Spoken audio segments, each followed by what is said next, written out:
Mummy, ದಯವಿಟ್ಟು ನೀವು ಎಲ್ಲರ ಮುಂದೆ ಮಾತನಾಡಬೇಡಿ. ನಿಮ್ಮ ಮುರಿದು ಮುರಿದು ಬರುವ ಕನ್ನಡ ಮತ್ತು ಹಳ್ಳಿಯ ಶೈಲಿಯ ಮಾತುಗಳನ್ನು ಕೇಳಿ ಜನರು ಏನು ಯೋಚಿಸುತ್ತಾರೆ ಅಂತ ಊಟದ ಮೇಜಿನ ಬಳಿ ಕುಳಿತಿದ್ದ ಜ್ಯೋತಿ ಈ ಮಾತುಗಳನ್ನು ಹೇಳುತ್ತಿದ್ದಂತೆಯೇ ಮನೆಯಲ್ಲೆಲ್ಲ ಒಂದು ವಿಚಿತ್ರ ಮೌನ ಆವರಿಸಿತು. ಎದುರಿಗೆ ಕುಳಿತಿದ್ದ ಅತ್ತೆ ಭಾರತಿ ದೇವಿಯವರು ಕೇವಲ ಸಣ್ಣದಾಗಿ ನಕ್ಕರು. ನಂತರ ಮೌನವಾಗಿ ತಮ್ಮ ತಟ್ಟೆಯನ್ನು ತೆಗೆದುಕೊಂಡು ಅಡುಗೆ ಮನೆಗೆ ಹೋದರು. ಅವರ ಮುಖದಲ್ಲಿ ನೋವು ಕಾಣುತ್ತಿತ್ತು. ಆದರೆ ಆ ನೋವಿಗೆ ಅವರು ಈಗಾಗಲೇ ಒಗ್ಗಿಕೊಂಡಿದ್ದರು. ಏಕೆಂದರೆ ಸೊಸೆ ಅವರನ್ನು ಅನಕ್ಷರಸ್ಥಳೆಂದು ಹೇಳಿ ಚಿಕ್ಕವರಂತೆ ಕಾಣುವಂತೆ ಮಾಡಿದ್ದು ಇದೇ ಮೊದಲ ಸಲವಲ್ಲ. ಜ್ಯೋತಿ ಒಂದು ದೊಡ್ಡ ಕಾರ್ಪೊರೇಟ್ ಕಂಪನಿಯಲ್ಲಿ ಕೆಲಸ ಮಾಡುತ್ತಿದ್ದಳು. ಅವಳಿಗೆ ಇಂಗ್ಲಿಷ್ ಕೇವಲ ಒಂದು ಭಾಷೆಯಾಗಿರಲಿಲ್ಲ, ಅದು ಅವಳ ಅಹಂಕಾರದ ವಿಷಯವಾಗಿತ್ತು.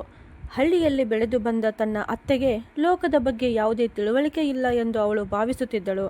ಮನೆಗೆ ಯಾರೇ ಅತಿಥಿಗಳು ಬಂದರೂ ಅತ್ತೆ ಹೆಚ್ಚು ಮುಂದೆ ಬಾರದಂತೆ ಜ್ಯೋತಿ ಪ್ರಯತ್ನಿಸುತ್ತಿದ್ದಳು. ಅವರ ಸರಳತೆ ಮತ್ತು ಹಳ್ಳಿಯ ಶೈಲಿ ತನ್ನ ಸಮಾಜದಲ್ಲಿನ ಗೌರವಕ್ಕೆ ಧಕ್ಕೆ ತರುತ್ತದೆ ಎಂಬ ಭಯ ಅವಳಿಗಿತ್ತು.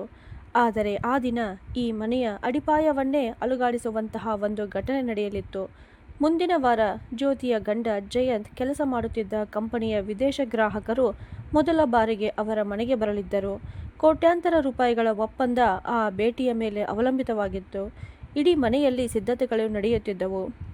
ಜ್ಯೋತಿ ಮತ್ತೆ ಮತ್ತೆ ಒಂದೇ ಮಾತು ಹೇಳುತ್ತಿದ್ದಳು, ಮಮ್ಮಿ, ಆ ದಿನ ನೀವು ನಿಮ್ಮ ಕೊಠಡಿಯಲ್ಲೇ ಇರಿ, ಹೊರಗೆ ಬರುವ ಅಗತ್ಯವಿಲ್ಲ ಅಂತ. ಭಾರತಿ ದೇವಿಯವರು ಕೇವಲ ಇಷ್ಟೇ ಹೇಳಿದರು, ಸರಿ ಸೊಸೆ, ನಿನಗೆ ಹೇಗೆ ಸರಿ ಎನಿಸುತ್ತದೆಯೋ ಹಾಗೆ ಮಾಡು ಅಂತ. ಆದರೆ ಅದೇ ರಾತ್ರಿ ಎಲ್ಲರೂ ಮಲಗಿದ ನಂತರ ಭಾರತಿ ದೇವಿಯವರು ತಮ್ಮ ಹಳೆಯ ಮರದ ಪೆಟ್ಟಿಗೆಯನ್ನು ತೆರೆದು ಅದರೊಳಗಿದ್ದ ಹಳದಿ ಬಣ್ಣಕ್ಕೆ ತಿರುಗಿದ್ದ ಒಂದು ಹಳೆಯ ಡೈರಿಯನ್ನು ಹೊರತೆಗೆದರು. ಅದನ್ನು ಅವರು ಬಹಳ ಹೊತ್ತು ನೋಡುತ್ತಾ ಕುಳಿತರು. ಆ ಡೈರಿಯಲ್ಲಿ ಕೆಲವು ಇಂಗ್ಲಿಷ್ ಟಿಪ್ಪಣಿಗಳು ಇದ್ದವು, ವಿದೇಶಿಗಳಿಂದ ಬಂದ ಹಳೆಯ ಪತ್ರಗಳಿದ್ದವು ಮತ್ತು ಒಂದು ಛಾಯಾಚಿತ್ರವೂ ಇದ್ದಿತು. ಆ ಫೋಟೋದಲ್ಲಿ ಭಾರತಿ ದೇವಿಯವರು ಯಾವುದೋ ವಿದೇಶಿ ವೇದಿಕೆಯ ಮೇಲೆ ನಿಂತು ನಗುತ್ತಿದ್ದರು. ಕೊನೆಗೂ ಈ ಭಾರತಿ ದೇವಿಯವರು ಯಾರು? ನಿಜವಾಗಿಯೂ ಅವರು ಕೇವಲ ಹಳ್ಳಿಯ ಸಾಮಾನ್ಯ ಮಹಿಳೆಯೇ, ಅಥವಾ ಅವರ ಭೂತಕಾಲದಲ್ಲಿ ಯಾರಿಗೂ ತಿಳಿಯದಂತಹ ಯಾವುದೋ ರಹಸ್ಯ ಅಡಗಿತ್ತೆ? ಅದನ್ನು ತಿಳಿದರೆ ಜ್ಯೋತಿಯ ಇಡೀ ಜಗತ್ತೇ ಬದಲಾಗಬಹುದಿತ್ತೆ. ಮತ್ತು ವಿದೇಶಿ ಅತಿಥಿಗಳು ಮನೆಗೆ ಬಂದ ದಿನ ಜ್ಯೋತಿಯ ಕಣ್ಣೆದುರೇ ಒಂದು ಸತ್ಯ ಬಹಿರಂಗ ಆಯಿತು. ಆ ಸತ್ಯ ಅವಳ ಅಹಂಕಾರವನ್ನು ಸಂಪೂರ್ಣವಾಗಿ ಪುಡಿಗೊಯ್ಯುವಂತಿತ್ತು. ಸ್ನೇಹಿತರೆ, ನೀವು ಈ ಕಥೆಯನ್ನು ಎಲ್ಲಿಂದ ನೋಡುತ್ತಿದ್ದೀರಿ ಎಂದು ಕಮೆಂಟ್ ಬಾಕ್ಸ್ನಲ್ಲಿ ತಪ್ಪದೇ ತಿಳಿಸಿ. ಬೆಳಿಗ್ಗೆ 7 ಗಂಟೆಯಾಗಿತ್ತು. ಮನೆಯ ಅಂಗಳದಲ್ಲಿದ್ದ ತುಳಸಿ ಕಟ್ಟೆಯ ಬಳಿ ಹಚ್ಚಿದ್ದ ಊದುಬತ್ತಿಯ ಸುವಾಸನೆ ಸುತ್ತಮುತ್ತ ಹರಡಿತು. ಭಾರತಿ ದೇವಿಯವರು ಎಂದಿನಂತೆ ಪೂಜೆ ಮುಗಿಸಿ ಮೌನವಾಗಿ ಅಡುಗೆ ಮನೆಯಲ್ಲಿ ಚಹಾ ತಯಾರಿಸುತ್ತಿದ್ದರು. ಅವರ ಕೈಗಳಲ್ಲಿ ವಯಸ್ಸಿನ ಸುಕ್ಕುಗಳು ಕಾಣಿಸುತ್ತಿದ್ದವು. ಆದರೆ ಕೆಲಸ ಮಾಡುವ ಚುರುಕು ಮಾತ್ರ ಇಂದಿಗೂ ಹಾಗೇ ಇದ್ದಿತು. ಅಷ್ಟರಲ್ಲಿ ಹಿಂಬದಿಯಿಂದ ಜೋರಾದ ಧ್ವನಿ ಕೇಳಿಸಿತು, ಮಮ್ಮಿ, ನಾನು ಎಷ್ಟು ಸಲ ಹೇಳಿದ್ದೇನೆ ಅಡುಗೆ ಮನೆಯಲ್ಲಿ ಇಷ್ಟು ಎಣ್ಣೆ ಬಳಸಬೇಡಿ ಅಂತ. ಇತ್ತೀಚಿನ ದಿನಗಳಲ್ಲಿ ಯಾರು ಇಷ್ಟು ಭಾರವಾದ ಆಹಾರ ತಿನ್ನುವುದಿಲ್ಲ ಅಂತ ಹೇಳಿದಳು. ಜ್ಯೋತಿ ಆಫೀಸ್ಗೆ ಹೋಗುವ ತುರ್ತಿನಲ್ಲಿದ್ದಳು. ಎಂದಿನಂತೆ ಅವಳ ಧ್ವನಿಯಲ್ಲಿ ಕಿರಿಕಿರಿ ತುಂಬಿಕೊಂಡಿತ್ತು. ಭಾರತಿ ದೇವಿಯವರು ತಿರುಗಿ, ಜಯಂತ್ಗೆ ಬಾಲ್ಯದಿಂದಲೇ ಆಲೂಗಡ್ಡೆ ಪುರಿ ತುಂಬ ಇಷ್ಟ ಸೊಸೆ ಅಂತ ಕೇವಲ ಇಷ್ಟೇ ಹೇಳುವಷ್ಟರಲ್ಲಿ ಜ್ಯೋತಿ ಮಧ್ಯದಲ್ಲಿಯೇ ಮಾತು ಕಡಿದು, ಅದೇ ಸಮಸ್ಯೆ ಮಮ್ಮಿ, ನೀವು ಅವರಿಗೆ ಹಳ್ಳಿಯ ಹಳೆಯ ಪದ್ಧತಿಗಳನ್ನೇ ಕಲಿಸಿದ್ದೀರಿ ಅಂತ ಹೇಳಿದಳು. ಈ ಮಾತು ಕೇಳಿ ಬಾಗಿಲಿನ ಬಳಿ ನಿಂತಿದ್ದ ಜಯಂತ್ಗೆ ತುಂಬ ಅಸಹಜವಾಯಿತು. ಆದರೆ ಎಂದಿನಂತೆ ಅವನು ಮೌನವಾಗಿಯೇ ಉಳಿದ. ಅವನು ತನ್ನ ತಾಯಿಯನ್ನು ತುಂಬ ಪ್ರೀತಿಸುತ್ತಿದ್ದ. ಆದರೆ ಹೆಂಡತಿಯ ಎದುರು ಅವರ ಪರವಾಗಿ ಎಂದಿಗೂ ತೆರೆದ ಮನಸ್ಸಿನಿಂದ ಮಾತನಾಡಲು ಸಾಧ್ಯವಾಗುತ್ತಿರಲಿಲ್ಲ. ಕಳೆದ 2 ವರ್ಷಗಳಿಂದ ಮನೆಯ ವಾತಾವರಣ ಹೀಗೆ ಇದ್ದಿತು. ಜ್ಯೋತಿ ವಿದ್ಯಾವಂತಳು, ಚುರುಕಾದವಳು ಮತ್ತು ಆಧುನಿಕ ವಿಚಾರದವಳು ಆಗಿದ್ದಳು. ಮದುವೆಯಾದ ನಂತರ ಅವಳು ಈ ಮನೆಯನ್ನು ಸಂಪೂರ್ಣ ಬದಲಾಯಿಸಿದ್ದಳು. ಹೊಸ ಪೀಠೋಪಕರಣಗಳು, ಹೊಸ ಅಲಂಕಾರ, ಹೊಸ ನಿಯಮಗಳು. ಆ ನಿಯಮಗಳ ಮಧ್ಯೆ ಎಲ್ಲೋ ಭಾರತಿ ದೇವಿಯವರ ಸ್ಥಾನ ದಿನೇ ದಿನೇ ಚಿಕ್ಕದಾಗುತ್ತಾ ಹೋಯಿತು. ಒಂದು ಕಾಲದಲ್ಲಿ ಈ ಮನೆಯ ಪ್ರತಿಯೊಂದು ಚಟುವಟಿಕೆಯೂ ಅವರಿಂದಲೇ ಆರಂಭವಾಗುತ್ತಿತ್ತು. ಆದರೆ ಈಗ ಅವರನ್ನು ಮನೆಯ ಒಂದು ಮೂಲೆಗೆ ಮಾತ್ರ ಸೀಮಿತಗೊಳಿಸಲಾಗಿತ್ತು. ಜ್ಯೋತಿ ಅವರ ಮಾತಿನ ಶೈಲಿಯನ್ನು ಹಾಸ್ಯ ಮಾಡುವಾಗ ಅವರಿಗೆ ಹೆಚ್ಚು ನೋವಾಗುತ್ತಿತ್ತು.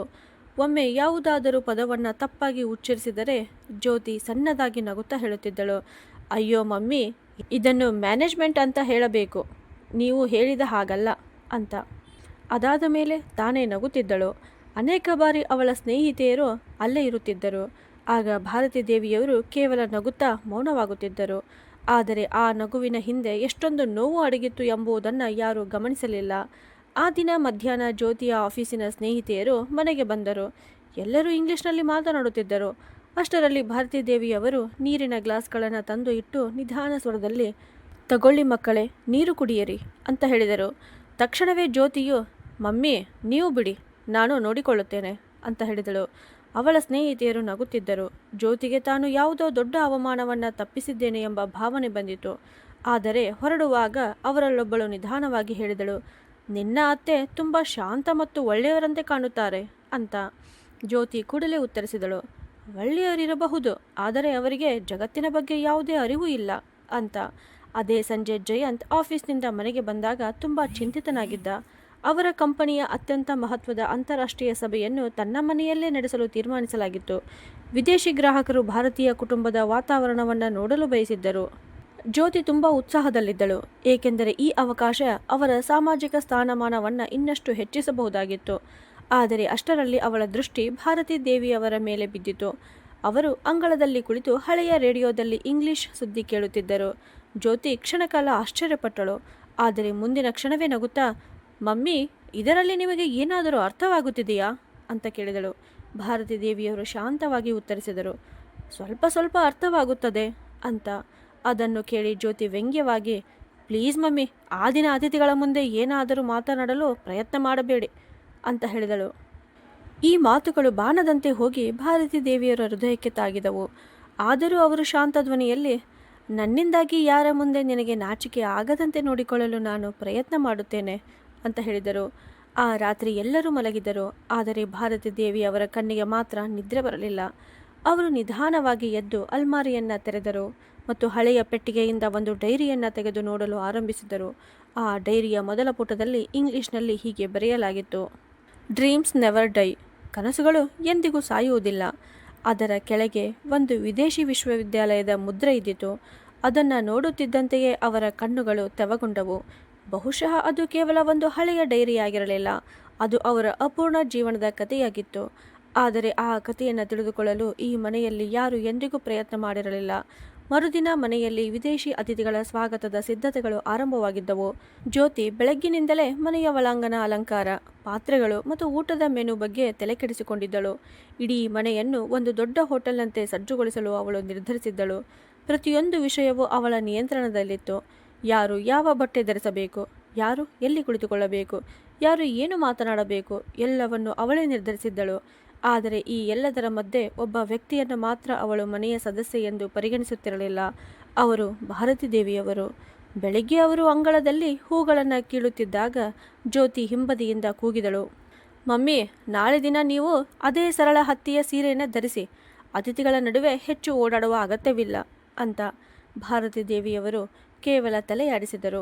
ಅವರ ಮುಖದಲ್ಲಿ ಯಾವುದೇ ದೂರು ಕಾಣಿಸಲಿಲ್ಲ. ಆದರೆ ಅವರ ಮನಸ್ಸಿನೊಳಗೆ ಏನೋ ನಿಧಾನವಾಗಿ ಕೊರೆಯುತ್ತಿತ್ತು. ಅಷ್ಟರಲ್ಲಿ ಪಕ್ಕದ ಮನೆಯ ಹಿರಿಯ ಮಹಿಳೆ ಶಾಂತಲಾ ಚಿಕ್ಕಮ್ಮ ಅಲ್ಲಿಗೆ ಬಂದರು. ಅವರು ನಗುತ್ತಾ ಹೇಳಿದರು, ಅಯ್ಯೋ ಭಾರತಿ, ನಿಮ್ಮ ಮನೆಗೆ ದೊಡ್ಡ ದೊಡ್ಡ ವಿದೇಶಿಗರು ಬರುತ್ತಿದ್ದಾರೆ ಅಂತ ಕೇಳಿದೆ ಅಂತ. ತಕ್ಷಣ ಜ್ಯೋತಿ ಮಧ್ಯೆ ಮಾತು ಹಿಡಿದು, ಹೌದು ಚಿಕ್ಕಮ್ಮ, ತುಂಬ ದೊಡ್ಡ ಕಂಪನಿಯವರು ಬರುತ್ತಿದ್ದಾರೆ. ಅದಕ್ಕಾಗಿ ಎಲ್ಲವನ್ನು ಸ್ವಲ್ಪ ವೃತ್ತಿಪರ ರೀತಿಯಲ್ಲಿ ಇಡಬೇಕಾಗಿದೆ ಅಂತ ಹೇಳಿದಳು. ಶಾಂತಲಾ ಚಿಕ್ಕಮ್ಮ ನಗುತ್ತಾ, ಹಾಗಾದರೆ ಹೆಚ್ಚು ಕೆಲಸ ನಿಮ್ಮ ಅತ್ತೆಯವರದ್ದೇ ಆಗಬೇಕು. ಕಾಲೇಜು ದಿನಗಳಲ್ಲಿ ಇಡೀ ತಾಲೂಕೆ ಅವರ ಇಂಗ್ಲಿಷ್ ಜ್ಞಾನವನ್ನು ಉದಾಹರಣೆಯಾಗಿ ಹೇಳುತ್ತಿತ್ತು ಅಂತ ಹೇಳಿದರು. ಈ ಮಾತು ಕೇಳುತ್ತಿದ್ದಂತೆಯೇ ಜ್ಯೋತಿ ಬೆಚ್ಚಿಬಿದ್ದಳು. ಮೊದಲ ಬಾರಿಗೆ ಅವಳು ಶಾಂತಲಾ ಚಿಕ್ಕಮ್ಮನವರ ಕಡೆ ಗಮನದಿಂದ ನೋಡಿದಳು. ಅಂದರೆ ಏನು ಚಿಕ್ಕಮ್ಮ ಅಂದಳು. ಶಾಂತಲಾ ಚಿಕ್ಕಮ್ಮನವರು ಇನ್ನೇನು ಹೇಳಲು ಮುಂದಾಗುತ್ತಿದ್ದಂತೆಯೇ ಭಾರತೀ ದೇವಿಯವರು ನಿಧಾನವಾಗಿ ಮಾತನ್ನು ಬದಲಾಯಿಸುತ್ತಾ, ಅಯ್ಯೋ ಅಕ್ಕ, ಬಿಡಿ, ಅವೆಲ್ಲ ಹಳೆಯ ವಿಷಯಗಳು ಅಂದರು. ಆದರೆ ಆ ಕ್ಷಣದಿಂದಲೇ ಜ್ಯೋತಿಯ ಮನಸ್ಸಿನಲ್ಲಿ ಮೊದಲ ಬಾರಿಗೆ ಒಂದು ಪ್ರಶ್ನೆ ಮೂಡಿತು. ಆ ರಾತ್ರಿ ಎಲ್ಲರೂ ಮಲಗಿದ ನಂತರ ಜ್ಯೋತಿ ನೀರು ಕುಡಿಯಲು ಅಡಿಗೆ ಮನೆಗೆ ಹೋದಳು.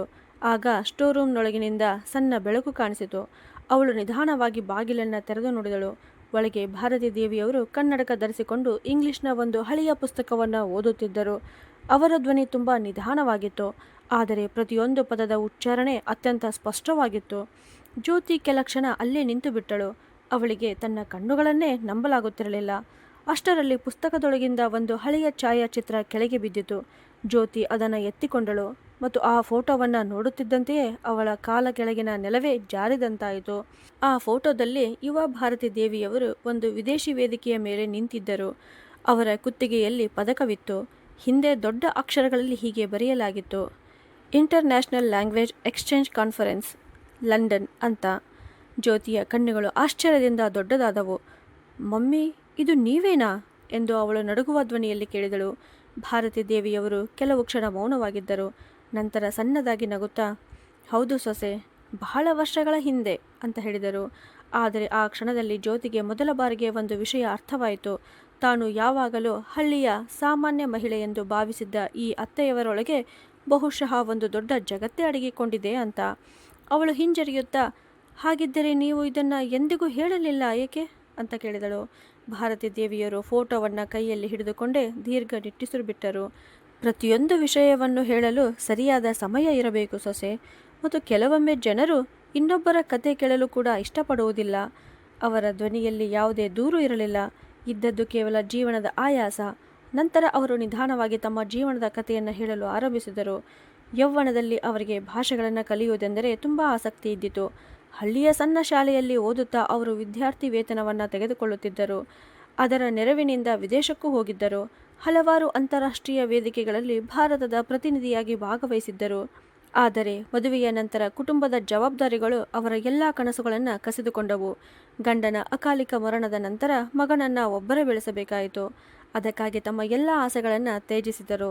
ಜಯಂತ್ ಆಗ ಇನ್ನೂ ಚಿಕ್ಕವನಾಗಿದ್ದ. ಆದ್ದರಿಂದ ನಾನು ನನ್ನ ಕೆಲಸವನ್ನೇ ಬಿಟ್ಟೆ ಎಂದು ಅವರು ನಿಧಾನ ಸ್ವರದಲ್ಲಿ ಹೇಳಿದರು. ನಂತರ ಮುಂದುವರಿಸಿ, ಒಂದು ದಿನ ನನ್ನ ಮಗ ದೊಡ್ಡವನಾಗಿ ಎಲ್ಲವನ್ನ ಅರ್ಥ ಮಾಡಿಕೊಳ್ಳುತ್ತಾನೆ ಎಂದು ಭಾವಿಸಿದ್ದೆ.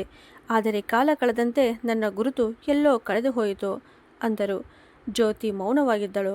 ಅವಳ ಬಳಿ ಯಾವುದೇ ಉತ್ತರ ಇರಲಿಲ್ಲ. ಮೊದಲ ಬಾರಿಗೆ ತನ್ನದೇ ಮಾತುಗಳು ಅವಳ ಮನಸ್ಸಿಗೆ ನೆನಪಾಗತೊಡಗಿದವು. ಅನಕ್ಷರಸ್ತೆ, ಹಳ್ಳಿಯ ಹೆಂಗಸು, ನಾಚಿಕೆ.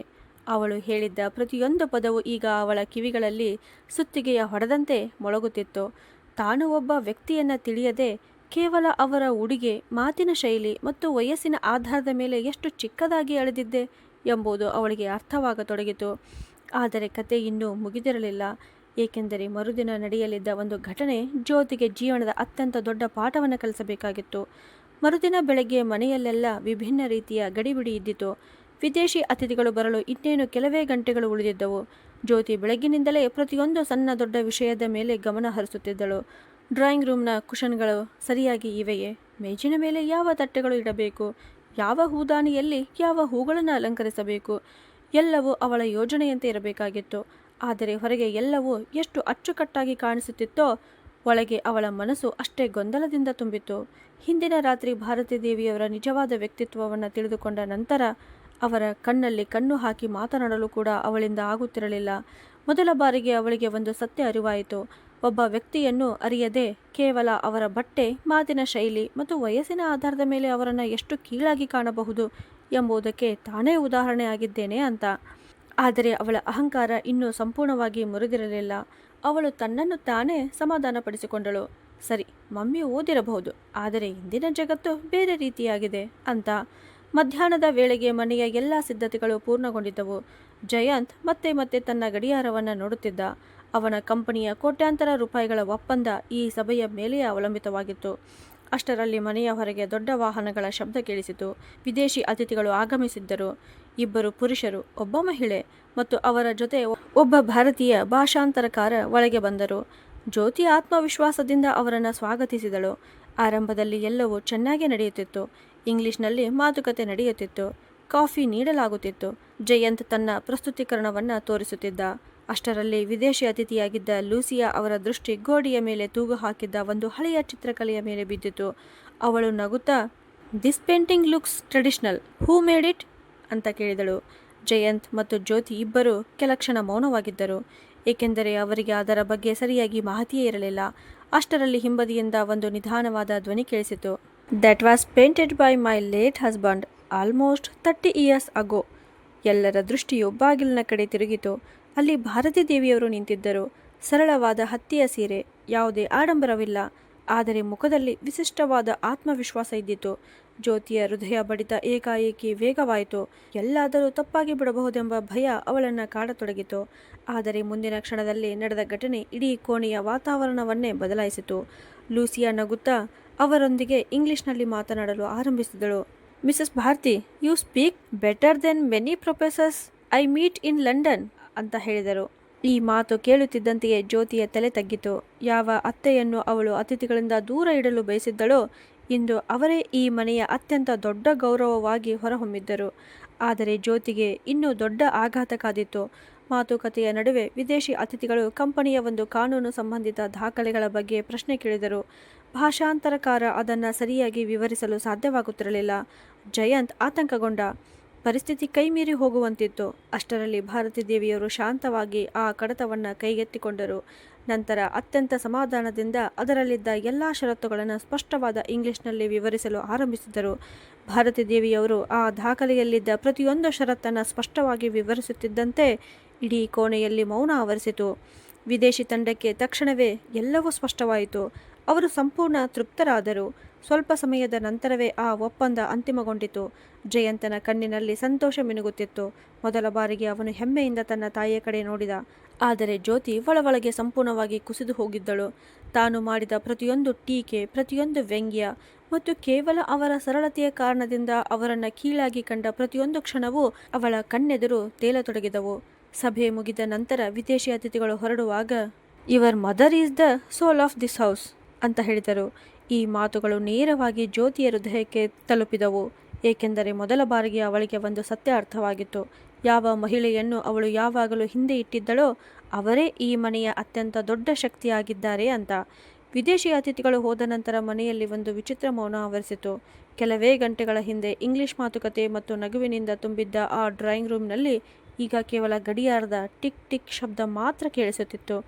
ಜಯಂತ್ ಸಂತೋಷದಿಂದ ಮತ್ತೆ ಮತ್ತೆ ತನ್ನ ತಾಯಿಯ ಕಡೆ ನೋಡುತ್ತಿದ್ದ. ಅವನ ಕಂಪನಿಯ ಅತ್ಯಂತ ದೊಡ್ಡ ಒಪ್ಪಂದ ಯಶಸ್ವಿಯಾಗಿತ್ತು. ಅದಕ್ಕೆ ಕಾರಣ ಭಾರತೀ ದೇವಿಯವರೇ ಆಗಿದ್ದರು. ಆದರೆ ಜ್ಯೋತಿಯ ಮನಸ್ಸಿನೊಳಗೆ ಭಾರೀ ಚಂಡಮಾರುತವೇ ಬೀಸುತ್ತಿತ್ತು.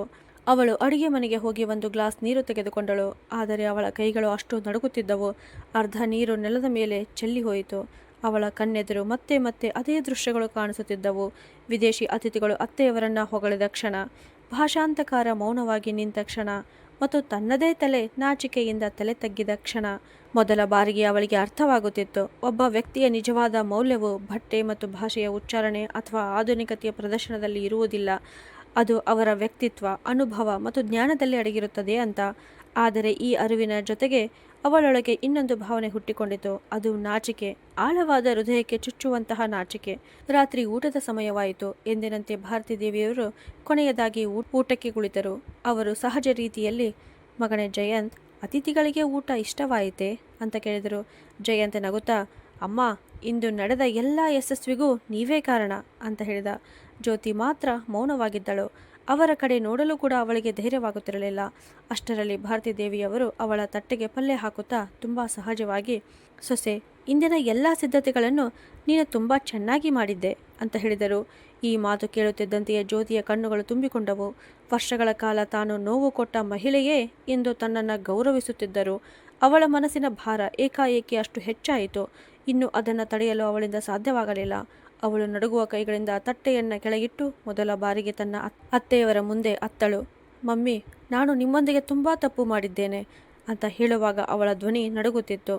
ನಿಮ್ಮನ್ನು ಅರ್ಥ ಮಾಡಿಕೊಳ್ಳದೆ ಎಷ್ಟೋ ಮಾತುಗಳನ್ನು ಹೇಳಿಬಿಟ್ಟೆ. ಹಳ್ಳಿಯಲ್ಲಿ ಬದುಕುವ ಮಹಿಳೆಯರಿಗೆ ಜಗತ್ತಿನ ಅರಿವು ಇರುವುದಿಲ್ಲ ಎಂದು ನಾನು ಭಾವಿಸಿದ್ದೆ. ಆದರೆ ಇಂದು ನಿಜವಾದ ಅರಿವು ಎಂದರೇನು ಎಂಬುದು ನಿಮ್ಮಿಂದ ನನಗೆ ತಿಳಿಯಿತು ಅಂತ ಹೇಳಿದಳು. ಜಯಂತ್ ಮತ್ತು ಭಾರತೀ ದೇವಿಯವರು ಇಬ್ಬರು ಮೌನವಾಗಿದ್ದರು. ಜ್ಯೋತಿ ಅಳುತ್ತಾ ಅವರ ಪಾದಗಳ ಬಳಿ ಕುಳಿತುಕೊಂಡಳು. ನನ್ನನ್ನು ಕ್ಷಮಿಸಿ ಮಮ್ಮಿ, ನಾನು ಯಾವಾಗಲೂ ನಿಮ್ಮನ್ನು ನಾಚಿಕೆಯ ವಿಷಯವೆಂದು ಭಾವಿಸಿದ್ದೆ. ಆದರೆ ನೀವು ಈ ಮನೆಯ ಹೆಮ್ಮೆಯಾಗಿದ್ದೀರಿ ಅಂದಳು.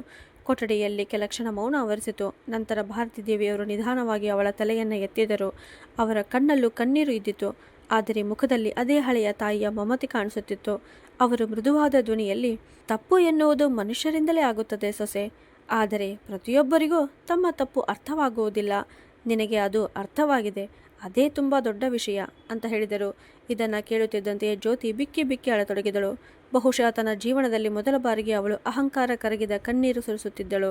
ಆ ರಾತ್ರಿ ಬಹಳ ದಿನಗಳ ನಂತರ ಮನೆಯ ವಾತಾವರಣದಲ್ಲಿ ನಿಜವಾದ ಆತ್ಮೀಯತೆ ಮತ್ತು ಉಷ್ಣತೆ ಮರಳಿ ಬಂದಿತ್ತು. ಆದರೆ ಕತೆ ಅಲ್ಲಿಗೆ ಮುಗಿಯಲಿಲ್ಲ. ಏಕೆಂದರೆ ಮರುದಿನ ಭಾರತೀ ದೇವಿಯವರು ಒಂದು ನಿರ್ಧಾರ ತೆಗೆದುಕೊಂಡಿದ್ದರು. ಆ ನಿರ್ಧಾರ ಜ್ಯೋತಿಯ ಜೀವನವನ್ನೇ ಸಂಪೂರ್ಣವಾಗಿ ಬದಲಾಯಿಸಿತು. ಬೆಳಗ್ಗೆ ಅವರು ತಮ್ಮ ಹಳೆಯ ಡೈರಿ ಮತ್ತು ಕೆಲವು ದಾಖಲೆಗಳನ್ನು ಜ್ಯೋತಿಯ ಕೈಗೆ ಕೊಟ್ಟರು. ಅವುಗಳಲ್ಲಿ ವಿದೇಶಿ ವಿಶ್ವವಿದ್ಯಾಲಯಗಳ ಆಫರ್ ಲೆಟರ್ಗಳು, ಪದಕಗಳು, ಛಾಯಾಚಿತ್ರಗಳು ಮತ್ತು ಅಪೂರ್ಣ ಸಂಶೋಧನಾ ದಾಖಲೆಗಳು ಇದ್ದವು. ಜ್ಯೋತಿ ಆಶ್ಚರ್ಯದಿಂದ ಅವುಗಳನ್ನು ನೋಡುತ್ತಾ ಕೇಳಿದಳು, ಮಮ್ಮಿ, ಇವೆಲ್ಲವನ್ನು ನೀವು ಯಾರಿಗೂ ಏಕೆ ಹೇಳಲಿಲ್ಲ ಅಂತ. ಭಾರತಿ ದೇವಿಯವರು ನಗುತ್ತಾ ಉತ್ತರಿಸಿದರು, ಏಕೆಂದರೆ ಸಂಬಂಧಗಳಲ್ಲಿ ತಮ್ಮ ಮಹತ್ವವನ್ನು ಸಾಬೀತುಪಡಿಸಬೇಕಾಗಿಲ್ಲ ಸೊಸೆ, ಅವುಗಳನ್ನು ಪ್ರೀತಿಯಿಂದ ನಿಭಾಯಿಸಬೇಕು ಅಷ್ಟೇ ಅಂತ. ಈ ಮಾತುಗಳು ನೇರವಾಗಿ ಜ್ಯೋತಿಯ ಹೃದಯಕ್ಕೆ ತಲುಪಿದವು. ಮೊದಲ ಬಾರಿಗೆ ಅವಳಿಗೆ ತ್ಯಾಗ ಎಷ್ಟು ಮೌನವಾಗಿರುತ್ತದೆ ಎಂಬುದು ಅರ್ಥವಾಯಿತು. ಮಹಾನ್ ವ್ಯಕ್ತಿಗಳು ತಮ್ಮ ಮಹತ್ವದ ಬಗ್ಗೆ ಎಂದಿಗೂ ಡಂಗೂರ ಹೊಡೆಯುವುದಿಲ್ಲ ಎಂಬ ಸತ್ಯವೂ ತಿಳಿಯಿತು. ಆ ದಿನದ ನಂತರ ಜ್ಯೋತಿ ನಿಧಾನವಾಗಿ ಬದಲಾಗತೊಡಗಿದಳು. ಇನ್ನು ಅವಳು ಅತ್ತೆಯವರ ಮಾತಿನ ಶೈಲಿಯನ್ನು ಗಮನಿಸುತ್ತಿರಲಿಲ್ಲ. ಬದಲಿಗೆ ಅವರ ಅನುಭವಗಳನ್ನು ಮತ್ತು ಜೀವನದ ಪಾಠಗಳಿಗೆ ಮಹತ್ವ ನೀಡತೊಡಗಿದಳು. ಒಂದು ದಿನ ಎಲ್ಲರ ಮುಂದೆ ಅವಳು ಸ್ವತಃ ಹೆಮ್ಮೆಯಿಂದ ಹೇಳಿದಳು, ನನ್ನ ಅತ್ತೆಯವರೇ ನನ್ನ ಜೀವನದ ಅತ್ಯಂತ ದೊಡ್ಡ ಪ್ರೇರಣೆ ಅಂತ. ಈ ಮಾತು ಕೇಳಿದಾಗ ಭಾರತಿ ದೇವಿಯವರ ಕಣ್ಣಲ್ಲಿ ಮೂಡಿದ ಆ ಹೊಳಪು ಅದೇ ಈ ಕಥೆಯ ಅತ್ಯಂತ ದೊಡ್ಡ ಗೆಲುವಾಗಿತ್ತು. ಆ ರಾತ್ರಿ ನಂತರ ಮನೆಯ ವಾತಾವರಣ ನಿಧಾನವಾಗಿ ಬದಲಾಗತೊಡಗಿತು. ಅದೇ ಗೋಡೆಗಳು, ಅದೇ ಜನರು, ಅದೇ ದಿನಚರಿ, ಆದರೆ ಸಂಬಂಧಗಳಲ್ಲಿದ್ದ ಆತ್ಮೀಯತೆ ಮತ್ತು ಪ್ರೀತಿ ಈಗ ಸಂಪೂರ್ಣವಾಗಿ ವಿಭಿನ್ನವಾಗಿ ಅನುಭವ ಆಗುತ್ತಿತ್ತು. ಜ್ಯೋತಿ ಮೊದಲು ಬೆಳಗ್ಗೆ ಎದ್ದ ಕೂಡಲೇ ತನ್ನ ಮೊಬೈಲ್ ಮತ್ತು ಆಫೀಸ್ನ ಮೀಟಿಂಗ್ಗಳಲ್ಲಿ ಮುಳುಗಿ ಹೋಗುತ್ತಿದ್ದಳು. ಆದರೆ ಈಗ ಅವಳು ಮೊದಲು ಅಡಿಗೆ ಮನೆಗೆ ಹೋಗಿ ಭಾರತಿ ದೇವಿಯವರ ಪಕ್ಕದಲ್ಲಿ ನಿಲ್ಲತೊಡಗಿದಳು. ಹಿಂದೆ ಅತ್ತೆಯವರು ಹೇಳುವ ಪ್ರತಿಯೊಂದು ಮಾತು ಅವಳಿಗೆ ಹಳೆಯ ಕಾಲದ ಚಿಂತನೆಯಂತೆ ಕಾಣುತ್ತಿತ್ತು. ಆದರೆ ಈಗ ಅದೇ ಮಾತುಗಳು ಅವಳಿಗೆ ಜೀವನದ ಪಾಠಗಳಂತೆ ಅನಿಸುತ್ತಿದ್ದವು. ಆದರೆ ಅತಿ ದೊಡ್ಡ ಬದಲಾವಣೆ ಅವಳ ಧ್ವನಿಯಲ್ಲಿ ಕಂಡುಬಂದಿತು. ಅದರಲ್ಲಿ ಈಗ ಆದೇಶ ಇರಲಿಲ್ಲ, ಬದಲಾಗಿ ಆತ್ಮೀಯತೆ ಮತ್ತು ಪ್ರೀತಿ ಇದ್ದಿತು. ಆ ದಿನ ಬೆಳಗ್ಗೆಯೂ ಭಾರತಿ ದೇವಿಯವರು ಮೌನವಾಗಿ ಹಿಟ್ಟನ್ನು ಕಲಿಯುತ್ತಿದ್ದರು. ಅಷ್ಟರಲ್ಲಿ ಜ್ಯೋತಿ ಅವರ ಹಿಂದೆ ಬಂದು, ಮಮ್ಮಿ, ಇಂದು ಉಪಹಾರವನ್ನು ನಾನು ಮಾಡುತ್ತೇನೆ, ನೀವು ಕುಳಿತುಕೊಳ್ಳಿ ಅಂತ ಹೇಳಿದಳು. ಭಾರತಿ ದೇವಿಯವರು ಸಣ್ಣದಾಗಿ ನಗುತ್ತಾ, ಹಾಗಾದರೆ ನೀನು ಆಫೀಸ್ಗೆ ತಡವಾಗುತ್ತೀಯಲ್ಲ ಸೊಸೆ ಅಂತ ಹೇಳಿದರು. ಆದರೆ ಜ್ಯೋತಿ ಮೊದಲ ಬಾರಿಗೆ ಅವರ ಕೈಯನ್ನು ಹಿಡಿದುಕೊಂಡಳು. ನಮ್ಮವರಿಗಾಗಿ 2 ನಿಮಿಷ ನಿಂತರೆ ಜೀವನದಲ್ಲಿ ಎಂದಿಗೂ ತಡವಾಗುವುದಿಲ್ಲ ಮಮ್ಮಿ. ಈ ಮಾತು ಕೇಳಿ ಭಾರತಿ ದೇವಿಯವರ ಕಣ್ಣುಗಳು ತೆವಗೊಂಡವು. ಬಹುಶಃ ಹಲವು ವರ್ಷಗಳ ನಂತರ ಯಾರೋ ಅವರನ್ನು ಕೇವಲ ಜವಾಬ್ದಾರಿಯ ವ್ಯಕ್ತಿಯಾಗಿ ಅಲ್ಲ, ಮನೆಯವರಾಗಿ ಸ್ಪರ್ಶಿಸಿದ್ದರು. ನಿಧಾನವಾಗಿ ಜ್ಯೋತಿ ಮನೆಯ ಹಳೆಯ ವಸ್ತುಗಳನ್ನು ಹೊಸ ದೃಷ್ಟಿಯಿಂದ ನೋಡಲು ಆರಂಭಿಸಿದಳು. ಅಂಗಳದಲ್ಲಿದ್ದ ಆ ಹಳೆಯ ರೇಡಿಯೋ, ಒಮ್ಮೆ ಅವಳಿಗೆ ಅದು ಕಸದ ವಸ್ತುವಿನಂತೆ ಕಾಣುತ್ತಿತ್ತು. ಆದರೆ ಈಗ ಅದು ವಿಶೇಷವಾಗಿ ಕಾಣಿಸುತ್ತಿತ್ತು, ಏಕೆಂದರೆ ಅದೇ ರೇಡಿಯೋದ ಮುಂದೆ ಕುಳಿತು ಭಾರತಿ ದೇವಿಯವರು ಇಂಗ್ಲಿಷ್ ಸುದ್ದಿಗಳನ್ನು ಕೇಳುತ್ತಿದ್ದರು. ಒಮ್ಮೆ ಅವಳಿಗೆ ವ್ಯರ್ಥ ಕಾಗದಗಳಂತೆ ಕಂಡಿದ್ದ ಆ ಹಳೆಯ ಡೈರಿ ಈಗ ಅಮೂಲ್ಯ ನಿಧಿಯಂತೆ ಕಾಣುತ್ತಿತ್ತು.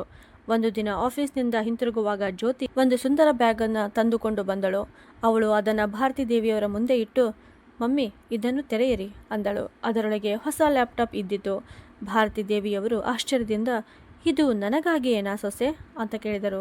ಅದಕ್ಕೆ ಜ್ಯೋತಿ ನಗುತ್ತಾ, ಹೌದು, ನೀವು ನಿಮ್ಮ ಕನಸುಗಳನ್ನು ನಮಗಾಗಿ ತ್ಯಜಿಸಿದ್ದೀರಿ, ಈಗ ಅವುಗಳನ್ನು ಮತ್ತೆ ಬದುಕಿಸುವ ಸಮಯ ಬಂದಿದೆ ಅಂತ ಹೇಳಿದಳು.